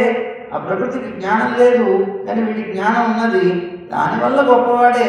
కానీ పరమాత్మ యొక్క అధీనంలో ఉండేటువంటి వాడు కనుక దాసుడై ఉన్నాడు అని తెలుసు. ఈ శరీరాన్ని, ఈ జీవుణ్ణి, ఇద్దరిని కూడా శరీరంగా కలిగినటువంటి వాడు పరమాత్మ, అంతర్యామిగా ఉన్న పరమాత్మ. ఇట్లా దాన్ని ఇంకా చాలా వివరంగా మనం ఆ తత్వజ్ఞానాన్ని తెలుసుకోవాలి. శిష్యుడు ఎప్పుడు ఆ తత్వజ్ఞానాన్ని పొందాలి అనేటువంటి అభిలాష కలిగినటువంటి వాడు. మీలో ఎప్పుడైతే నేనెవరు, అసలు నేను ఎందుకు వచ్చాను, నేను చేయవలసిందేమిటి, నేను చేస్తున్నది ఏమిటి అనేటువంటి ప్రశ్నలు ఎప్పుడైతే ఉదయిస్తాయో అప్పటి నుంచి నీ యొక్క ప్రయాణం పరమాత్మ వైపుకి సాగుతుంది. ఆ ప్రశ్నలు ఉదయించాలి, అవి మనలో మనకు ఉదయించాలి. ఎవరైనా అడిగితే చెప్పచ్చు నీ పేరు, కానీ అది కాదు, అలా రావాలి. కనుక తత్వబోధాభిలాషి ఈ శిష్యుడు ఎప్పుడు కూడా అలాంటి వాడు కావాలి. శుశ్రూషు, నీకు ఆ తత్వజ్ఞానం ఎలా లభిస్తుందా అంటే భగవద్గీతలో చెప్తాడు పరమాత్మ, గురు శుశ్రూషయా విద్య. నువ్వు విద్య పొందాలి అంటే గురువు గారికి చాలా శుశ్రూష చేయాలి, సేవ చేయాలి. ఇప్పుడు చూడండి, ఇందా గోవుతో పోల్చారు కదా, గోవు దగ్గరికి వెళ్ళి గోవు అన్ని పాలివ్వాలంటే వీడేం చేయాలి, ఆ గోవుకి సేవ చేయాలి. వీడు ఎంతో సేవ చేస్తే కానీ అన్ని పాలని అది ఇవ్వదు. దానికి రోజు మాలిష్ పెట్టాలి, మంచి గడ్డి తీసుకొచ్చి దానికి వెయ్యాలి. అవి ఉన్నటువంటి ప్రాంతం అంతా కూడాను మలమూత్రాలని తీసేసి శుద్ధి చేయాలి. అలాంటి అన్ని ఆరోగ్యకరమైనటువంటి విషయాలన్నీ కూడా చేసినప్పుడు అది నిండుగా నీకు పాలనిస్తుంది. శుశ్రూష చేయాలి. అందుకనే గురు శుశ్రూషయా విద్య. శుశ్రూషు, సేవ చేయగలిగే తత్వం కలిగిన వాడే ఉండాలి శిష్యుడు. అంతేగాని సేవ చేయవలసిన సమయం వచ్చినప్పుడు తప్పించుకుపోయేవాడు కాకూడదు. ఒరే నాయన, మా గురువుగారు చెప్తుంటారు, ఒరే నాయన ప్రయాణం వెళ్తున్నప్పుడు, ఒరే నాయన ఇదిగో ఈ సూట్ కేసు కొద్దిగా పట్టుకోనన్నా, ఆ గురువుగారు పొద్దు నుంచి ఒకటే చేయి లాగేస్తుంది, ఏమనుకుంటున్నట్టేవాడు. ప్రయోజనం నువ్వు శుశ్రూష ఎంత బాగా, సేవని ఎంత బాగా గురువుకి చేయగలుగుతావో అంత అద్భుతమైనటువంటి జ్ఞానాన్ని నువ్వు పొందుతావు. ఆ సేవ చేసేటప్పుడు కూడా త్యక్తమానః, మళ్ళీ సేవ చేసేటప్పుడు సిగ్గుంటుంది కొంతమందికి. అంటే గురువుగారి వెనకాల నేను సూట్ కేసు పట్టుకొని వెళితే నేను ఏదో బంటవుతున్నా లేకపోతే ఏదో పనివాడును అనుకుంటారేమో. నన్ను నాకంటూ నాకు ఒక ప్రత్యేకమైనటువంటి విలువ ఉన్నది కదా, నేను లోకంలో అందరిలాంటి వాడిని కాదు, నేను చాలా విశేషమైనటువంటి వ్యక్తిని. మనలో మనకు ఉండే అహంకారం, ఆ అహంకారం అనేటువంటిది అనేక రూపాల్లో వస్తుంది కనుక సిగ్గుని తెప్పిస్తుంది, అక్కడ మానం వస్తుంది, గౌరవం గురించి ఆలోచిస్తాడు. అందుకని సేవ చేయవలసి వచ్చినప్పుడు తాను చేయకుండా పక్కవాడిని తోస్తాడు. ఎందుకు తోస్తాడు? తనలో అహంకారం వస్తుంది, నేనేం చేయలేంటి, నేను చాలా గొప్పవాడిని అని వాళ్ళని పక్కకి తోస్తాడు. వాళ్ళని ఎలా తోస్తాడు? నీ భాగ్యం రా, నువ్వు మామూలు వాడిగా, నువ్వు క్రితం జన్మ ఏం పుణ్యం చేసుకున్నావో ఇవాళ గురువుగారి సేవ లభించింది, చేసుకో. నన్ను చేయమన్నారు కానీ నువ్వు పాపం ధరించాలని నీ మీద ఉండేటువంటి కరుణతో నేను చెప్తున్నాను, చేసుకున్నాను. మనం ఎంత మొండి వాళ్ళం అంటే లోకంలో. గురువు గారు ఉపదేశం చేశారు, నాన్న సేవ చేయాలి, చేయట్లేదు. ఓన్లే పాపం వీడికి చెప్తే అర్థం కాదేమో, చేసి చూపిద్దాం అని అనుకొని రోజు అదే నన్న రోజు కూడా భగవంతుడికి ఆలయం చిమ్మయ్యా అన్నారు. చిమ్మడం లేదు. సరే పోనీ నేను చూపిద్దాం వాడికి, అలా నేను చేస్తుంటే కనీసం చూసి నేర్చుకుంటాడేమో అని గురువుగారు చిమ్మడం ప్రారంభించారు. గురువుగారు ఎప్పుడైతే చీపురు పట్టి చిమ్మడం ప్రారంభించారో అక్కడి నుంచి వెళ్ళిపోయాడు. ఏమిటా నేను చిమ్ముతుంటే అలా వెళ్ళిపోతున్నా, మీరేదో మనలో ఉన్నారు కదా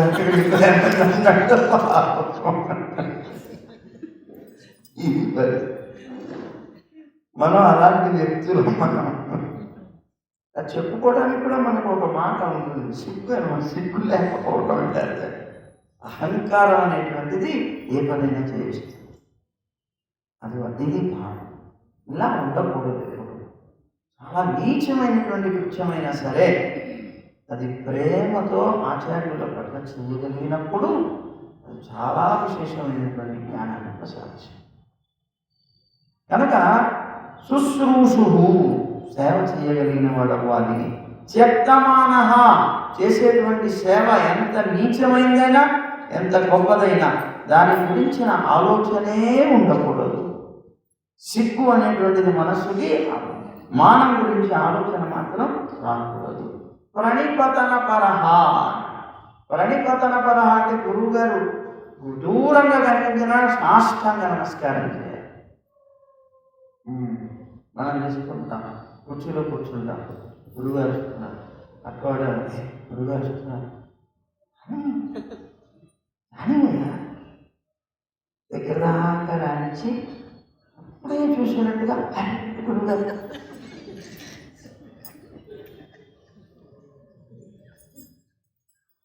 కానీ శాస్త్రం ఏం చెప్తుందంటే నీ కంటి చూపు చాలా దూరం కూడా ప్రసరిస్తుంది కదా, నీకు దూరంగా గురువు గారు కనిపించిన పక్కన గౌరవభావంతో లేచి నిలబడి సాష్టాంగ నమస్కారం చేయాలి.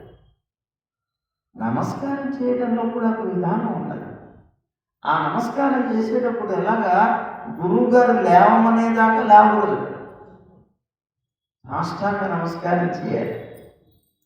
సాష్టాంగ నమస్కారం చేసి గురువుగారు లేవమనేదాకా లేవకూడదు, అలాగే ఉంటారు. నాన్న అదేమ్మా ఇంకా చాలు అని గురువుగారు చెప్పాలి. మరి భగవద్ రామానుజుల చరిత్రలో ఇది కనిపిస్తుంది, ఈ ఆచరణ. భగవద్ రామానుజులు ఒకసారి భిక్ష పట్టేవారు. భిక్ష పట్టడంలో ఒక గృహస్థు అర్చకుడు, ఈయన నిర్వాహకులు కనుక దాంట్లో ఈయన మీద ఉండేటువంటి కోపం చేత వీటిని చంపాలనే ప్రయత్నం చేశారు. ఆ చంపాలనేటువంటి ప్రయత్నంతో వారికి భిక్ష వేసేటప్పుడు ఆ భిక్షలో విషయాన్ని కలిపారు. భార్యకి చెప్పారు, ఇదిగో ఈ అన్నమే వారికి భిక్షగా ఇవ్వు. కానీ భార్యకి ఇష్టం లేదు. ఇతరాదులైనటువంటి మహానుభావుని ఇలా ఇది చేస్తే మహాపాపం వస్తుంది కదా అని భయం, బాధ, దుఃఖం. కానీ భర్త దగ్గర అలా దుఃఖిస్తే భర్త ఒప్పుకోడు. ఏం చేయాలి? అది ఇవ్వకూడదు, ఏం చేయాలి? కానీ భర్త అక్కడ ఎదురుగా నిలబడి అంటున్నాడు. ఆ వెనకాల ఉన్నటువంటి భర్త చూడకుండానే ఆమె పాపం మాట్లాడకుండా ఆ భిక్షని వారికి ఇస్తూ కళ్ళకు పడి నీరు కాల్చారు. ఆ బాధతోటి కళ్ళకు పడి నీళ్ళు వస్తూ ఉంటే ఆమె భిక్ష వేస్తూ ఉంటే రామానుజులు గ్రహించారు, ఇందులో ఏదో దోషం ఉన్నది. అది అక్కడ పక్కన పడేసి వెళ్ళిపోయారు. అలా పడేసి వెళ్ళిపోతే తర్వాత ఒక కుక్క వచ్చి తిని పాపం చనిపోయింది. ఆ విషయం మళ్ళీ ఎవరో చెప్పారు శిష్యులు. అది సంగతి అన్నమాట, విషయం కలిపారు. అప్పటి నుంచి కూడా పెరియ నమ్మివారని భగవద్ రామానుజుల యొక్క ఆచార్యులు ఉన్నారు. వాళ్ళు ఎదురు చూస్తున్నారు, ఎవరు విశ్వాసపాత్రుడైనటువంటి శిష్యుడు ఉండాలి. ఎప్పుడు గురువు గారికి విశ్వాసపాత్రుడైన శిష్యుడు ఉండాలి. ఆ విశ్వాసపాత్రుడైన శిష్యుడు ఎవరుంటారు అని ఎదురు చూస్తున్నారట. ఎందుకు? వారి చేత వండించి వారికి పెట్టించాలి. భిక్ష ఆపేసేయండి, భిక్షకు వెళ్ళదు, మీరు మఠంలోనే మీకు వండించి పెట్టాలి. ఎవరున్నారు? విశ్వాసపాత్రుడు. ఆలోచన చేస్తున్నారు. సరిగ్గా ఒక రోజున భగవద్ రామానుజులు కిడాంబి ఆప్తానని చెప్పబడేటువంటి ఒక మహానుభావులు, ఒక వేదాంత పండితుడు, వారితో కలిసి వెళుతున్నారు. వారి శిష్యులు వారితో కలిసి మన కావేరీ నది ఒడ్డున ఆ ఇసుకలో నడిచి వెళుతున్నారు. మంచి ఎండాకాలం, మిట్ట మధ్యాహ్నం. అలా వెళుతూ ఉండగా వారికి ఎదురుగా వస్తున్నటువంటి దూరంగా వారి గురువు గారైనటువంటి పెరియ నమ్మి వారు కనిపించారు. వారిని చూడటంతోనే వెంటనే రామానుజుల వారికి సాష్టాంగ పడిపోయారు. అలా సాష్టాంగ పడిపోయినటువంటి వారి దగ్గరికి వారు వచ్చే ఎంత మటుకు అలాగే ఉన్నారు. వారు వచ్చి లేవమని దగ్గర లేవకూడదు, అలాగే ఉన్నారు. అలాగే ఉంటే సరే వారు వచ్చేసారు, వచ్చేదాకా అంటే పర్వాలేదు, వచ్చేసిన తర్వాత కూడా వారు లేవమనట్లేదు, అలాగే ఉన్నారు. పక్కన ఉన్నటువంటి కిడాంబి ఆప్తాన స్వామి వారి శిష్యులు ఉన్నారు కదా, చాలా అయితే చాలా బాధ వేసింది. అరే గురువు గారికి ఇంత కష్టం కలిగిస్తున్నారు, మీరే గురువులయ్యా అనుకున్నాడు. వాడు చూస్తే వారి ఒళ్ళంతా కూడాను ఆ వేడికి కాలిపోయి ఎర్రగా పై దాకా కూడా వచ్చేస్తాం. అది ఎరుపుతాను. చాలా బాధపడ్డారు. గురువుగారు, ఆ గురువుగారిని లేవమని చెప్పండి అన్నారు. అంటలేదు, వారు అలాగే ఉన్నారు. ఎన్నిసార్లు చెప్పినా లేవకపోతే మీరే గురువు గారండి, మీ శిష్యుడు ఇంత కష్టపడుతుంటే చూస్తే ఎలా ఉండగలుగుతున్నారు అన్నట్టుగా. అయినా ఏం మాట్లాడలేదు. అప్పుడు వెంటనే మీరు పడిపోయి కింద వారిని తన మీద వేసుకొని వారు ఉన్నట్టు నేల మీద, అంటే ఆ వేడి వారికి తగలకుండా వారి మీద వారిని, అంటే వారి యొక్క వ్రతానికి భంగం కలగకూడదు, వారికి కష్టం కలగకూడదు. అందుకని వారు సాష్టాంగం పడిపోయి వారిని రామానుజుని తమ ఒంటి మీద వేసుకొని దానివల్ల వారికి వేడి తగలకుండా చేసి లేవండి అన్నారు. కాబట్టి లేవండి అని అప్పుడు రామానుజుడికి చెప్పారట, ఇదిగో వీరి చేతనే వండించుకొని మీరు తినండి. ఇలాంటి వాళ్ళ కోసమే నేను ఎదురు చూస్తున్నాను. మీకు విశ్వాసపాత్రుడైనటువంటి, అంటే గురువు గారి కోసం ప్రాణాన్నైనా సరే త్యాగం చేయగలిగేటువంటి వాళ్ళు ఎవరైతే ఉంటారో వాళ్ళు విశ్వాసపాత్రులైనటువంటి శిష్యులు. కనుక మీకు ఇదిగో వీరు తగినటువంటి వారు, వీరు ఇచ్చేటువంటి ఆహారాన్ని మీరు తీసుకోండి అని ఆజ్ఞాపించారు. అప్పటి నుంచి కూడా వారు ఆ విధంగా చేశారు అని భగవద్ రామానుజ చరిత్రలో మనకు కనిపిస్తుంది. అలా ఉండాలి. ప్రణిపతన పరహ, నమస్కారం చేసేటువంటి వాడు కావాలి. 2 రకాలుగా ఉంటాయి నమస్కారాలనే. నమస్కారం అనేటువంటిది ఒకటి అంజలి ముద్ర, రెండవది సాష్టాంగ నమస్కారం. గుర్తుపెట్టుకోండి, 2 ఉంటాయి దగ్గర. అంజలి ముద్ర చాలా గొప్పది, 2 చేతులు ఎత్తి నమస్కరించడం. ఇందాక మన అమ్మ అన్నది కదా, ఐశ్వర్యం అక్షరగలిం పరమం పదం వా కస్మైచిదంజలి పరం వహతే విధీర్య. 2 చేతులెత్తి నమస్కరిస్తే చాలు, అమ్మ పిలవెళ్ళాడిపోతుందప్పా, ఎంత కష్టపడ్డావురా నా కోసం, 2 చేతులెత్తి నమస్కరించావా. ఈ నమస్కారం ముద్ర చాలా గొప్పది కదా. దీనికి పేరు అంజలి. ఎందుకు వచ్చిందండి అంజలి? జలయతీతి అంజలి. ఆ అంటే నారాయణ, అక్షరాణం అకారోస్మి అని చెప్పుకున్నాడు పరమాత్మ. అకారం అనేటువంటిది నేనే అంటాడు. ఆ అనేటువంటిది ద్వితీయ విభక్తి ఏకవచనంలో వచ్చినప్పుడు అమ్మను.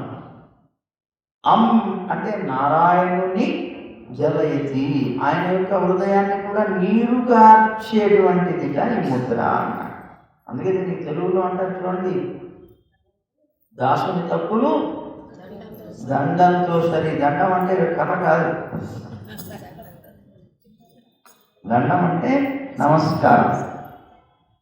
కనుక ఇదిగో ఈ నమస్కార ముద్ర అనేటువంటిది చాలా గొప్పది. అంజలి పరమాముద్ర క్షిప్రం దేవ ప్రసాదిని అని అంటారు. అంజలి అనేటువంటిది పరమాముద్ర, చాలా గొప్ప ముద్రట, వెంటనే దేవతల యొక్క అనుగ్రహాన్ని కలిగిస్తుంది. కనుక అంజలి ముద్రని మనం ధరించాలి అన్నమాట.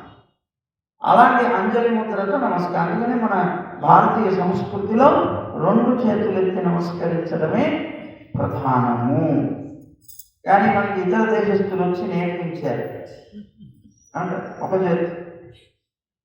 ఒక చేతితో నమస్కారం చేస్తే దానికి దోషం, దానికి శిక్ష ఏమిటో తెలుసా?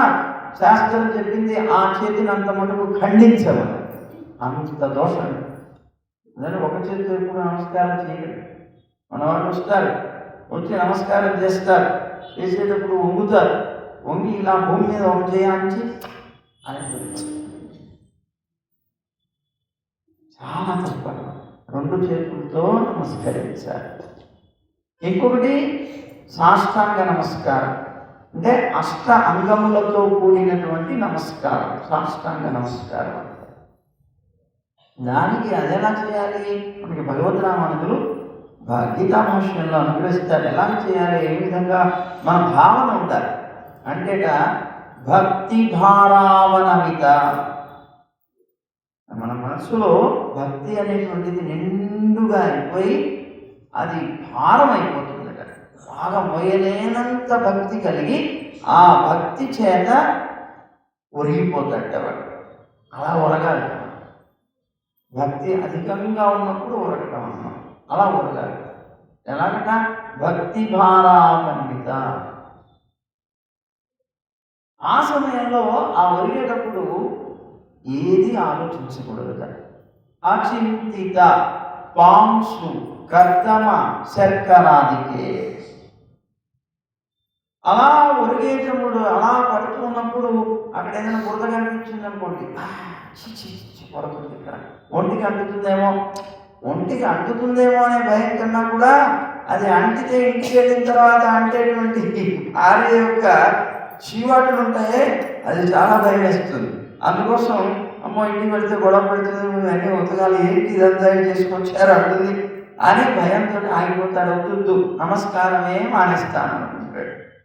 కానీ నమస్కారం భక్తి కనుక భారంగా ఉంటే ఆ భారంతో పడేటప్పుడు అచింతిత, చింతించకూడదు. దేన్ని చింతించకూడదు? ఇక్కడ బురద ఉన్నది, వాంసు కర్దమ శర్కరానికి, అక్కడ బురద ఉన్నది, ఇసుక ఉన్నది, రాళ్ళు ఉన్నాయి, ఇలాంటివి ఏమీ ఆలోచించకుండా మనోబుద్ధి అభిమాన కరద్వయ పదద్వయ శిరోభి.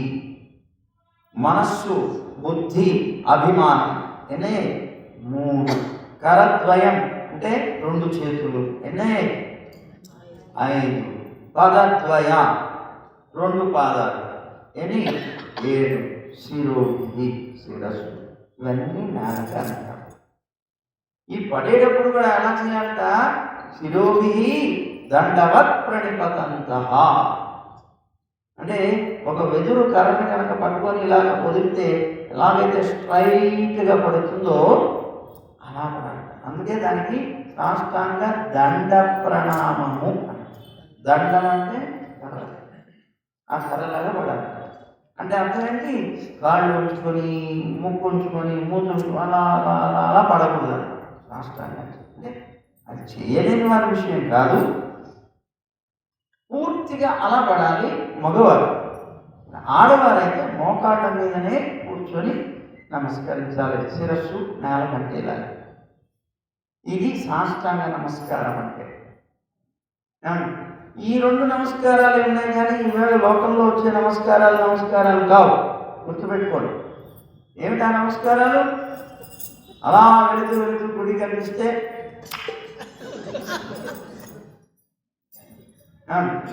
చేతికి ఉంగరం ఉంటుంది, వెళ్ళిపోతారు. చిన్న పిల్లలు కూడా ఇక్కడ వచ్చి అని వెళ్ళిపోతూ ఉంటారు. అరే నీకు కూడా అప్పుడే అంటిందా? ఇవన్నీ నమస్కారాలు కాదు. చూడండి, నమస్కారం భక్తి అనేటువంటి దాంతో రావాలి, బలవంతంగా వచ్చేటువంటిది కాదు. ఇలాంటి వికారపు చేష్టలు నమస్కారాలు కావు.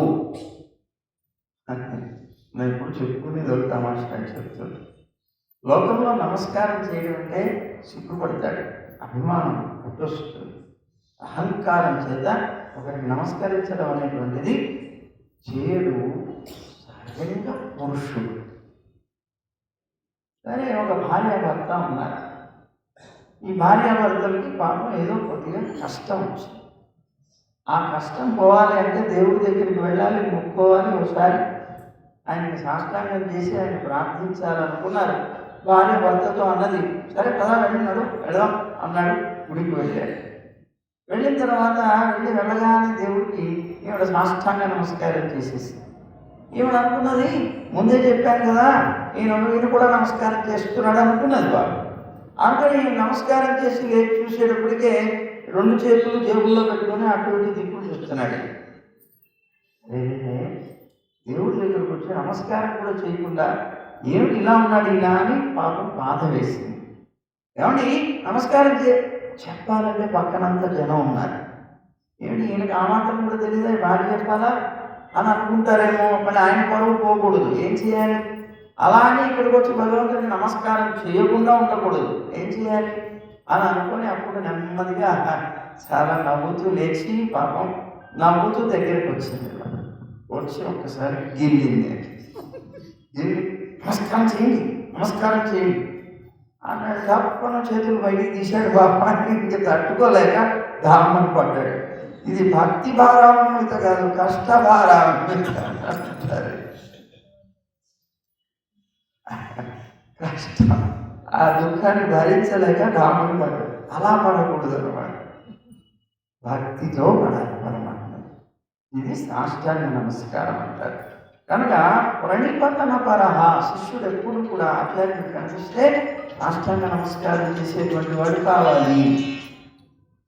ప్రశ్న కాల ప్రతీక్ష, మనకేదో సందేహం ఉంది, ఏ సమయం పడితే ఆ సమయం ఎట్లా పడితే అట్లా పరిగెట్టుకుంటూ వెళ్ళిపోయి మనకు గుర్తొచ్చినప్పుడల్లా ఆయన్ని కూర్చోబెట్టి శిష్యు వేదం చేసేయడం కాకుండా వారు ఎప్పుడైతే ప్రశాంతంగా వచ్చి కూర్చుంటారో ఆ ప్రశ్న కాల ప్రతీక్ష, కాలాన్ని గురించి ప్రతీక్షించాలి. మనం ప్రశ్న వేయాలంటే ఏమిటి మీ ప్రశ్న చెప్పండి అన్నప్పుడు టక్కన ఏకరువు పెట్టాలి. అలాగా ఆ కాలం కోసం ఎదురు చూసి వారిని ప్రశ్నించాలి, విసిగించకూడదు. అనవసరపు ప్రశ్నలతో విసిగించకూడదు. ఏది సరైనటువంటి ప్రశ్న ఆ ప్రశ్న వేయాలి, జ్ఞానాన్ని పొందాలి. శాంత, ఎప్పుడు కూడా శిష్యుడు శాంతమైనటువంటి గుణంతో ఉండాలి. అంటే సాత్వికుడై ఉండాలి. రజోగుణ తమో గుణాలతో చిరుబుర్రులాంటి ప్రతి వాళ్ళకి ఊరికే నోటికి వచ్చినట్టుగా ఏదో ఒకటి అనేసిస్తూ గొడవ చేస్తూ అలా ఉండకూడదు అన్నమాట. ప్రశాంతంగా శాంతంగా ఉండాలి. దాంత అంటే ఏంటి, అంతరేంద్రియ నిగ్రహం కావాలి. మనస్సు నిగ్రహించుకున్నప్పుడే కదా అలా వస్తుంది. కనుక అంతరేంద్రియ నిగ్రహం కావాలి. దాంత బాహ్యేంద్రియ నిగ్రహం కావాలి. అనసూయు, గురువు గారి యొక్క వైభవాన్ని చూసి అసూయ పడేటువంటి వాడు కాకూడదు. అదేమిటంటే అసూయ పడతాడా అని అనుకుంటే పడతారు. ఆ గురువు గారి యొక్క వైభవాన్ని చూసి కూడా పడతారు. ఎందుకు పడతారండి అంటే స్వార్థం అన్నారు. ఏమిటండి స్వార్థం అంటే, ఇప్పుడు ఎవరైనా పరిచయం అయ్యారనుకోండి, వాళ్ళని పరిచయం చేయరు. ఎందుకు చేయరండి అంటే మాకు దూరం అయిపోతారు, మళ్ళీ మాకు దూరం అయిపోతారు. వాళ్ళు ఎవరో మంచిగా వచ్చి మళ్ళీ వాళ్ళు దగ్గర అయ్యారనుకో, మమ్మల్ని దూరం చేసుకుని అబ్బో మాకు దూరం ఉంటారు. అందుకని వాళ్ళే అసలు దగ్గర రాకుండా నేను చేస్తే అసూయు అనేటువంటిది రాకూడదట. అనసూయుగా ఉండాలి. ఇప్పుడు అసూయ లేనటువంటి వాడు కావాలి. శరణముపగత, శరణాగతి చేసేటువంటి వాడు కావాలి. ఎప్పుడు శరణాగతి చేయటం అంటే సాష్టాంగం చేశాను కదండి, ఇంకేం చేయాలి శరణాగతి అంటే అని కాదు. శరణాగతి చేయటం అంటే అర్థం ఏంటి, వారి యొక్క ఆజ్ఞకి బద్ధుడై జీవించగలగాలి. వారి తప్ప నాకు ఇంకొకటి లేదు అనేటువంటి ఒక దృఢమైనటువంటి నిశ్చయానికి వచ్చి జీవించాలి. వారి యొక్క ఆజ్ఞని ఎటువంటి పరిస్థితుల్లో తృణీకరించకుండా జీవించాలి. అది శరణాగతి. ఇప్పుడు పరమాత్మ శరణాగతి చేసినట్టు అర్థం ఏంటి, నాకు ఆయన తప్ప ఇంకో దిక్కు లేదు, ఆయన ఏం చెప్తే అదే నేను చేయాలి అని నిశ్చయించుకొని జీవించడం కదా. అదే ఇక్కడ కూడా ఉండాలి గురువు పట్ల. శరణముపగత, ఆ తర్వాత శాస్త్ర విశ్వాసశాలి, శాస్త్రమందు విశ్వాసం కలిగినటువంటి వాడు కావాలి. శిష్య ప్రాప్త పరీక్షాం కృతవిత్, ఇగో ఇలాంటి శిష్యుడు అవునా కాదా అని ఎవరైనా గురువు గారి దగ్గరకు వచ్చి నేను విద్య అభ్యసించాలండి అని వస్తే అలాంటి వాడికి విద్యని ఉపదేశం చేయబోయే ముందు ఈ లక్షణాలన్నీ ఉన్నాయా లేదా అని పరీక్ష చేయాలి గురువు.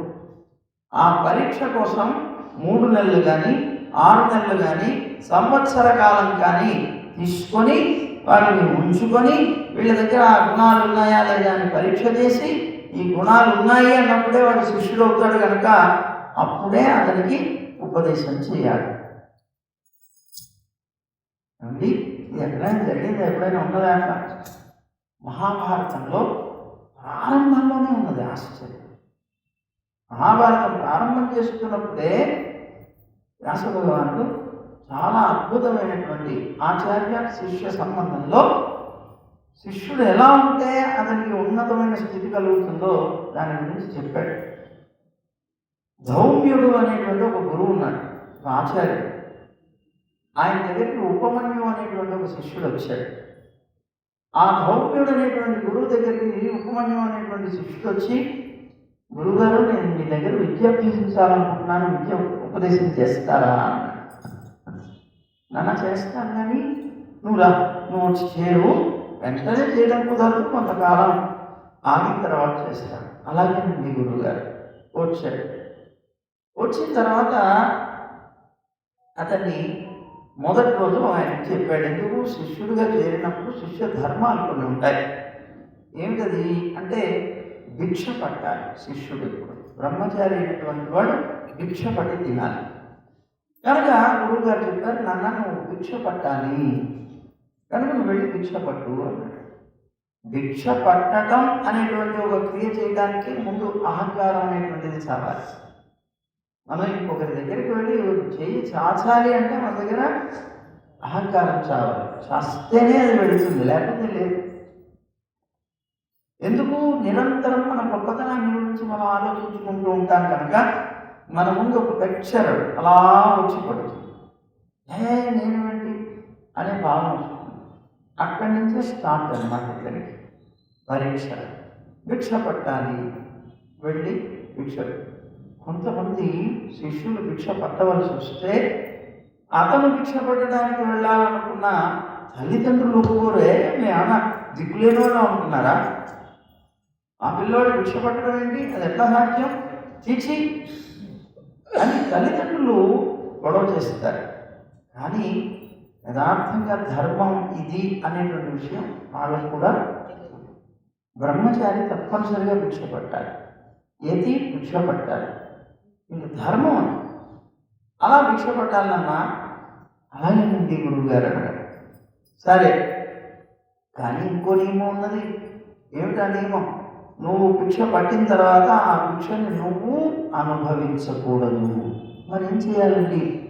నాకు చేయాలి, గురువు గారికి చేయాలి. భిక్ష ఏం పట్టినా సరే గురువు గారు తాము అనుభవించి మిగిలితే అతనికి ఇవ్వాలి, ఇస్తారు, లేదా ఆ రోజు ఫస్ట్ ఉండాలి. నియమం చెప్పారు గురువు గారు. అలాగే అన్నారు అని పిల్లవాడు వెళ్ళాడు, భిక్ష పట్టాడు. భిక్షా ద్రవ్యాలందరినీ తెచ్చి గురువు గారికి ఒప్పగించాలి. ఒప్పగించేసిన తర్వాత గురువుగారు వారి ఇంట్లో అంతా కూడా తినేశారు. ఇంకా మిగిలింది ఏమీ లేదు, అతనికి ఇవ్వలేదు. కాలం గడుస్తుంది, రోజు గడుస్తుంది, కానీ ఆకలిస్తుంది. చిన్న పిల్లవాడు ఏం చేయాలో అర్థం కాలేదు. అరే గురువుగారు ఇంకా ఇవ్వలేదే. చివరికి ఖాళీ పాత్రలు బయట వచ్చే కడగడానికి. అయ్యో అయిపోయిందా, మొత్తం అయిపోయిందా? అది ఇవాళ ఏం లేదా భిక్ష? గంట పడ్డాడు వాడు. కానీ ఆకలి తట్టుకోలేకపోయాడు. అందుకని ఏం చేశాడు? గురువు గారు ఇవ్వకపోయినా నేను ఏదో ఒక పని చేసి మొత్తం మీద ఆకలి తీర్చుకోవాలనుకున్నాడు. శిష్యులు ఎప్పుడు అలాగే చేస్తుంటారు, దొంగ పనులు కూడా చేస్తుంటారు. ఇదో ఇలా వెళ్ళిపోయాడు. ఏం చేశాడు తను అంటే మళ్ళీ భిక్ష పట్టాలని వెళ్ళి మళ్ళీ భిక్ష తెచ్చుకొని మొదటి భిక్ష గురువు గారికి ఇచ్చేసాను కనుక అయిపోయింది, పర్వాలేదు, దోషం లేదు, ఈ భిక్ష తినేసేయచ్చు అనుకున్నాడు. తినేసాడు. సాయంత్రం అయిన తర్వాత గురువుగారి దగ్గరికి వచ్చాడు. గురువుగారు చూశాడు. ఏమిరా నీ ముఖంలో తేజస్సు కనిపిస్తుంది, నీకు పొద్దున్నుంచి నేనేం పెట్టలేదే, మరి ఆహారం తినకపోతే ముఖం వాడిపోవాలి కదా, నీకు తేజస్సు కనిపిస్తుంది అంటే నువ్వేదో తిన్నావు. ఏం తిన్నావు చెప్పుకోవాలి అంటే అప్పుడు గురువుగారు పొద్దున్నుంచి చూశానండి, మీరు ఏం పెట్టకపోయేటప్పటికీ ఆకలేసి మళ్ళీ భిక్ష పట్టి తిన్నాను. అరే ఎంత పొరపాటు చేసావురా. ఏం పొరపాటు చేయాలి? ఒక్కసారి మాత్రమే భిక్ష పట్టాలి గృహస్థుల దగ్గరికి వెళ్ళి, రెండోసారి మళ్ళీ వాటిని ఇబ్బంది పెట్టకూడదు. చాలా పొరపాటు చేశావు. గురువుగారు నాకు తెలియదండి, పొరపాటు అయితే క్షమించండి, నీకు చేయదండి అన్నాడు. సరిపో వదిలేశాడు. మొన్నాడు ఏం చేశారు? భిక్ష పట్టి రాగానే అన్నారు గురువుగారు, వెళ్ళు పశువులు కాసుకుంటా పో, ఆ గోవులు ఉన్నాయి కదా అవన్నీ అడవికి వెళ్ళి కాచుకొని రా. అలాగేనండి గురువుగారు అన్నాడు. వెళ్ళిపోయాడు, ఆ గోవులు తీసుకొని వెళ్ళిపోయాడు. ఆకలిస్తోంది బాగా, మధ్యాహ్నం అయిపోయింది, మిట్ట మధ్యాహ్నం, బాగా ఆకలి వేస్తోంది, తట్టుకోలేకపోయాడు. మరి ఏం చేయాలి? గురువుగారు మళ్ళీ భిక్ష పట్టద్దు అన్నారు. ఏం చేయాలో అర్థం కాలేదు. అర్థం కాక పాపం ఏం చేద్దాం అనుకున్నప్పుడు ఆవు యొక్క పొదుగులు కనిపించిన పాలు ఉంటాయి కదా, పాలు తాగుదాం అనుకున్నాడు. అనుకొని పిండి పడి తాగేశాడు. ఇంటికి తెచ్చేసాడు పశువుల్ని. సాయంత్రం గురువుగారు చూసాడే, నీ ముఖంలో తేజస్సు కనిపిస్తుంది, ఏం చేసావు? నీకు ఇవాళ కూడా నేను సాపాటు పెట్టలేదు, ఏం చేసావు అన్న. నేను మళ్ళీ భిక్ష పట్టలేదండి గురువుగారు. మరి ఏం చేసావు? ఆకలేసిందండి, తట్టుకోలేక ఆ ఆవు పాలు తాగానండి అన్నాడు. అయ్యో ఎంత పొరపాటు చేశారు. ఏం పొరపాటు అండి అన్నాడు. ఆ గోవులు ఎవరు అన్నాడు. నీవేనండి. మరి ఆ పాలు ఎవరు అవుతారు. నీవేనండి. నాకు చెప్పకుండా తిరిగితే నువ్వు తాగితే నువ్వేమవుతావు. దొంగనండి అన్నాడు. తప్పు కదా మరి. అవునండి గురుగారు, పొరపాటు చేశానండి, క్షమించండి, నేను ఇంకోసారి చేయలేదు అన్నాడు. సరే మంచిది అన్నాడు. మర్నాడు మళ్ళీ భిక్ష పట్టిన తర్వాత మళ్ళీ గోవులు ఇచ్చి పంపించాడు. వెళ్ళిపోయాడు. వెళ్ళిన తర్వాత ఆకలిస్తోంది, పాలు కూడా తాగద్దన్నారు గురువుగారు, ఏం చేయాలి మరి నేను అనుకున్నాడు బాబు. ఆ పశువులు గడ్డి తింటున్నాయి చూశాడు. గడ్డి తింటే ఆకలి తీరుతుందన్నమాట. అవి తిని తీర్చుకుంటున్నాయి కదా, మరి నేను కూడా తినొచ్చు అనుకొని ఆ గడ్డి తింటాం మొదలుపెట్టాడు. గడ్డి తింటుంటే గడ్డి తిని వచ్చినట్టు మళ్ళీ గురువుగారు మళ్ళీ చూశారే, ఏం చేసావురా అన్నారు. పాలు తాగలేదు. సరే ఏం చేసావు. గడ్డి తిన్నానండి. అయ్యో ఏమండి గడ్డి తినకూడదు, గడ్డి కూడా తినకూడదా అన్నాడు. అరే పశువుల కోసం భగవంతుడు సృష్టించిన ఆహారాన్ని మనిషిని నువ్వు తింటే వాటికి ఆహారం తగ్గిపోదా. నువ్వు చాలా పొరపాటు చేశావు.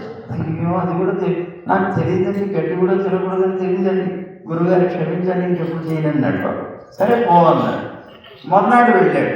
మరి గడ్డి కూడా తినకూడదన్నారు, ఏం చేయాలి అని అనుకొని ఆ దూడలు పాలు తాగుతూ ఉంటే వాటి నోటి ముందు నుంచి అలా కాలుతూ ఉండేటువంటి నురుగు వస్తుంది. ఆ నురుగు తిన్నాడు వాడు.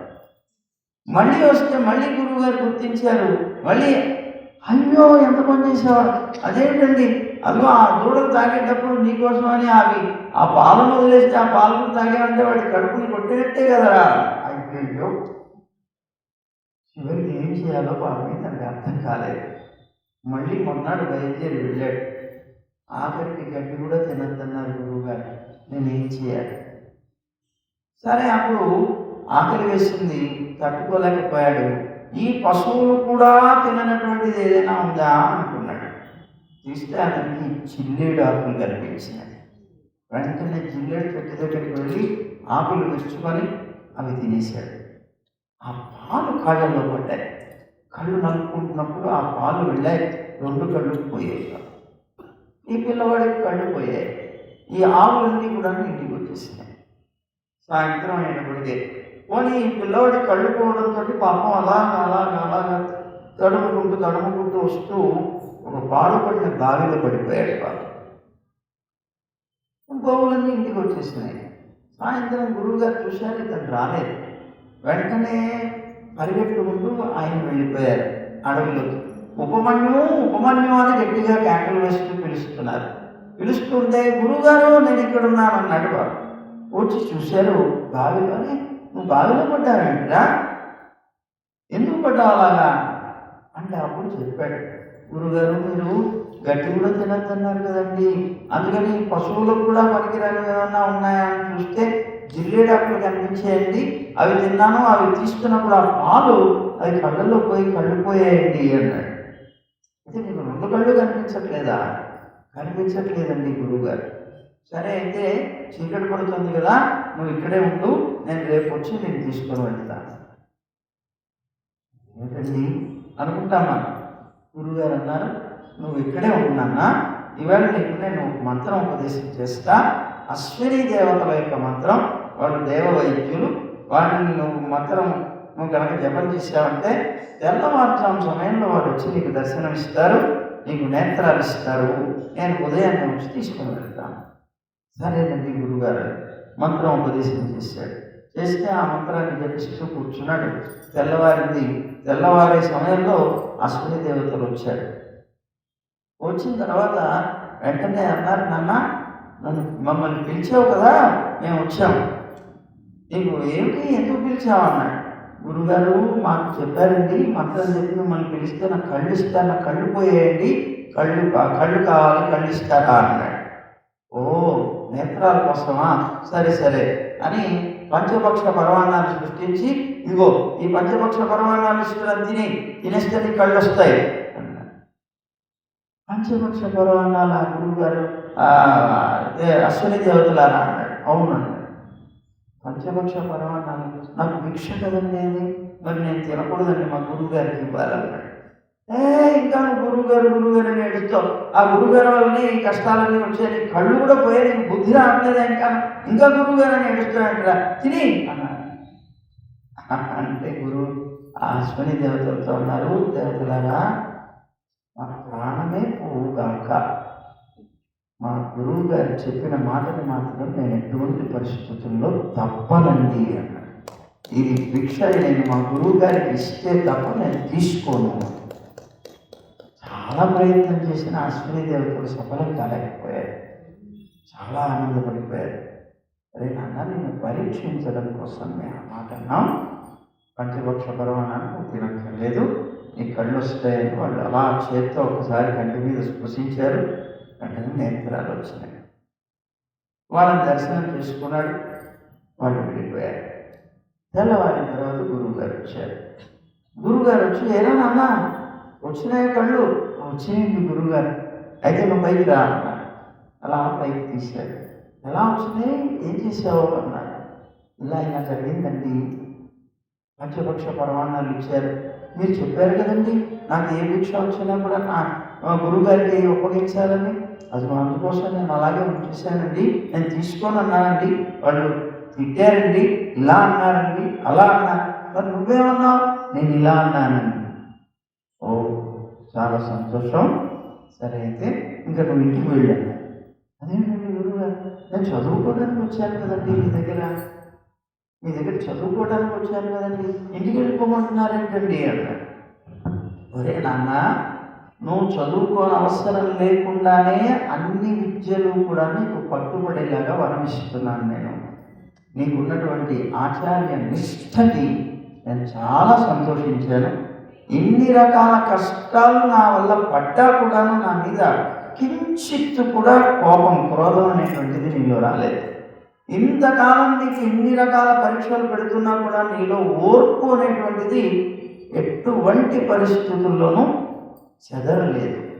ఆ ఓర్పుతో సహజంగా ఒక్కరోజు చాలు, మనకి రెండో రోజు మళ్ళీ కనిపించాం, పారిపోతాం, డబ్బా ఎత్తేస్తాం కదండి. మరి ఒక్కరోజు సామాన్లు పెట్టలేదు గురుగారే, ఏం కాకపోతే ఇంకొన్నాడు, కోళ్ళు మంది ఉన్నారు లోకంలో, వీళ్ళు కాకపోతే ఎవరినొకరిని పట్టుకుంటాం అని వదిలేసి వెళ్ళిపోతాం. కానీ నువ్వు మాత్రం ఎన్ని రకాల కష్టాలు పెట్టినా ఓర్పుతో సహించి నువ్వు నా దగ్గర నా మీద ఉండేవు, భక్తితో విశ్వాసంతో అలాగే నిలబడ్డావు. నాకు చాలా ఆనందం కలిగింది. చిట్ట చివరి ప్రయత్నంగా నీకు పరీక్ష వాళ్ళు పెట్టి పంచభక్ష పరమాణాలు ఇచ్చి నీ కళ్ళు వస్తాయి తిను అన్నా కూడాను నియమాన్ని తప్పలేదు. తప్పకుండా నా కోసం ఇవ్వాలి అని నువ్వు చెప్పానన్నావే, చాలా నా మనసు చాలా ఆనందపడిందిరా. నువ్వు ఇంకా చదువుకోవాల్సిన అవసరం లేకుండా విద్యలన్నీ నీకు వచ్చేస్తాయి, ఇంటికి వెళ్ళాడు. అది ఆచార్య అనుగ్రహం అంటే. యథార్థంగా శిష్యుడు కనుక అలా ఉండగలిగితే, శిష్యుడు ఉండవలసింది ప్రధానమైనటువంటి గుణం ఓర్పు, శుశ్రూష చేయగలిగేటువంటి స్థితి. అవి రెండే మన దగ్గర లోటుగా ఉంటాయి. అందువల్లే మన గురువు యొక్క అభిమానానికి తొందరగా పాత్రులం కాలేదు. గురువు యొక్క అభిమానానికి నిజంగా పాత్రుడు కాగలిగాడు అంటే మాత్రం సకల విద్యలు అతనికి కంటి ముందు కనిపిస్తాయి. ఏమీ తెలియనటువంటి ఒక అజ్ఞాని కూడా, మూగివాడు కూడా మాట్లాడతాడు గురువు యొక్క కృప ఉంటే అంటారు. పంగుం లంఘయతే గిరిం అంటారు. కుంటివాడు కూడా కొండ మీద ఎక్కగలుగుతాడు. అలాంటిది ఆచార్య కటాక్షం అని చెప్పి చెప్తారు. ఇదిగో ఇలా పరీక్ష చేసి చేయాలి అని చిట్ట చివరిలో చెప్పారు. ఆ సద్గురువు సత్శిష్యుడు అనేటువంటి వాళ్ళ యొక్క లక్షణాలను, గోవు అలాగే దూడ, ఈ రెండింటి గురించి మనకి ఈవేళ జరిగింది. ఇక మరి 8 అవుతుంది కనుక రేపు చెప్పుకుందాం మిగిలినటువంటి. సర్వం శ్రీకృష్ణార్పణం. గోవింద జయ జయ గోపాల జయ జయ,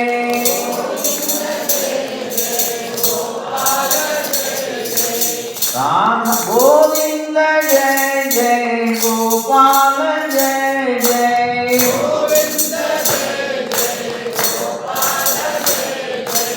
రాధారమణ హరి గోవింద జయ జయ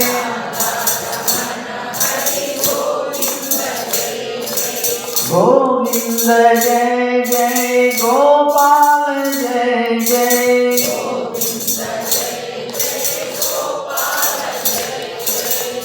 రాధారమణ హరి గోవింద జయ జయ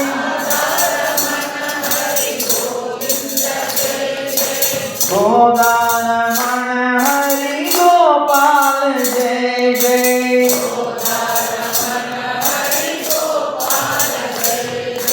గోవింద గోవింద గోవింద జయ జయ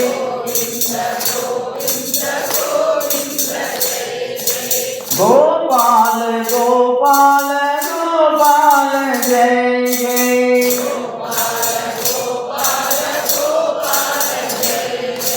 గోవింద జయ జయ గోపాల జయ జయ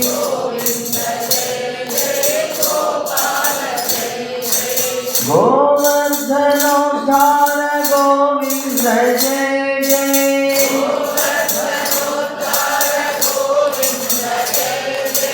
గోపీ మనోహర ముకుంద జయ జయ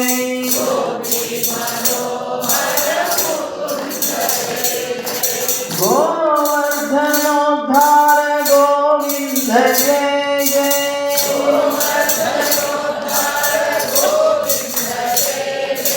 గోపీ మనోహర ముకుంద జయ జయ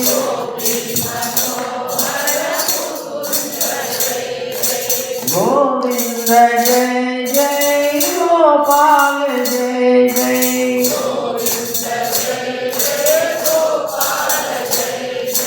గోవింద జయ జయ గోపాల జయ జయ